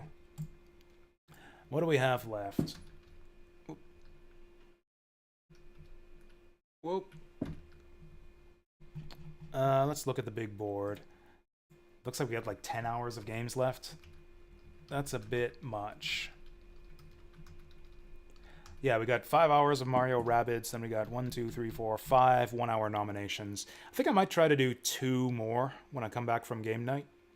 just quickly before bed. We'll do 2 games when I get back, and then that'll leave us with 8 hours worth of nominations tomorrow, and then we'll be done with it. Then we can move on to other stuff. Oh, the remaining viewer's choice. You know what? I have like it's in the info boxes on my Twitch channel. If you like scroll down to the about page, it's under viewer's choice games. I can actually update that list and cross off the stuff we've played already. Yeah, I'll update this list. Siren's done. Weapon Shop's done. King's Bounty's done. Churn of Mana's done. Dynamite Duke's done. Looks like that's... Oh, and it's... Looks like I missed an hour of Mario Kingdom Battle. Yeah, so I think the About tab is up to date now. Zone of the Enders 2, Star Wars Episode 1 Racer, Takoyaki Surprise, Warlords, Virtual Highlight, 1 hour of each of those, and then 5 hours of Mario plus Rabbids Kingdom Battle, which we will be doing tomorrow.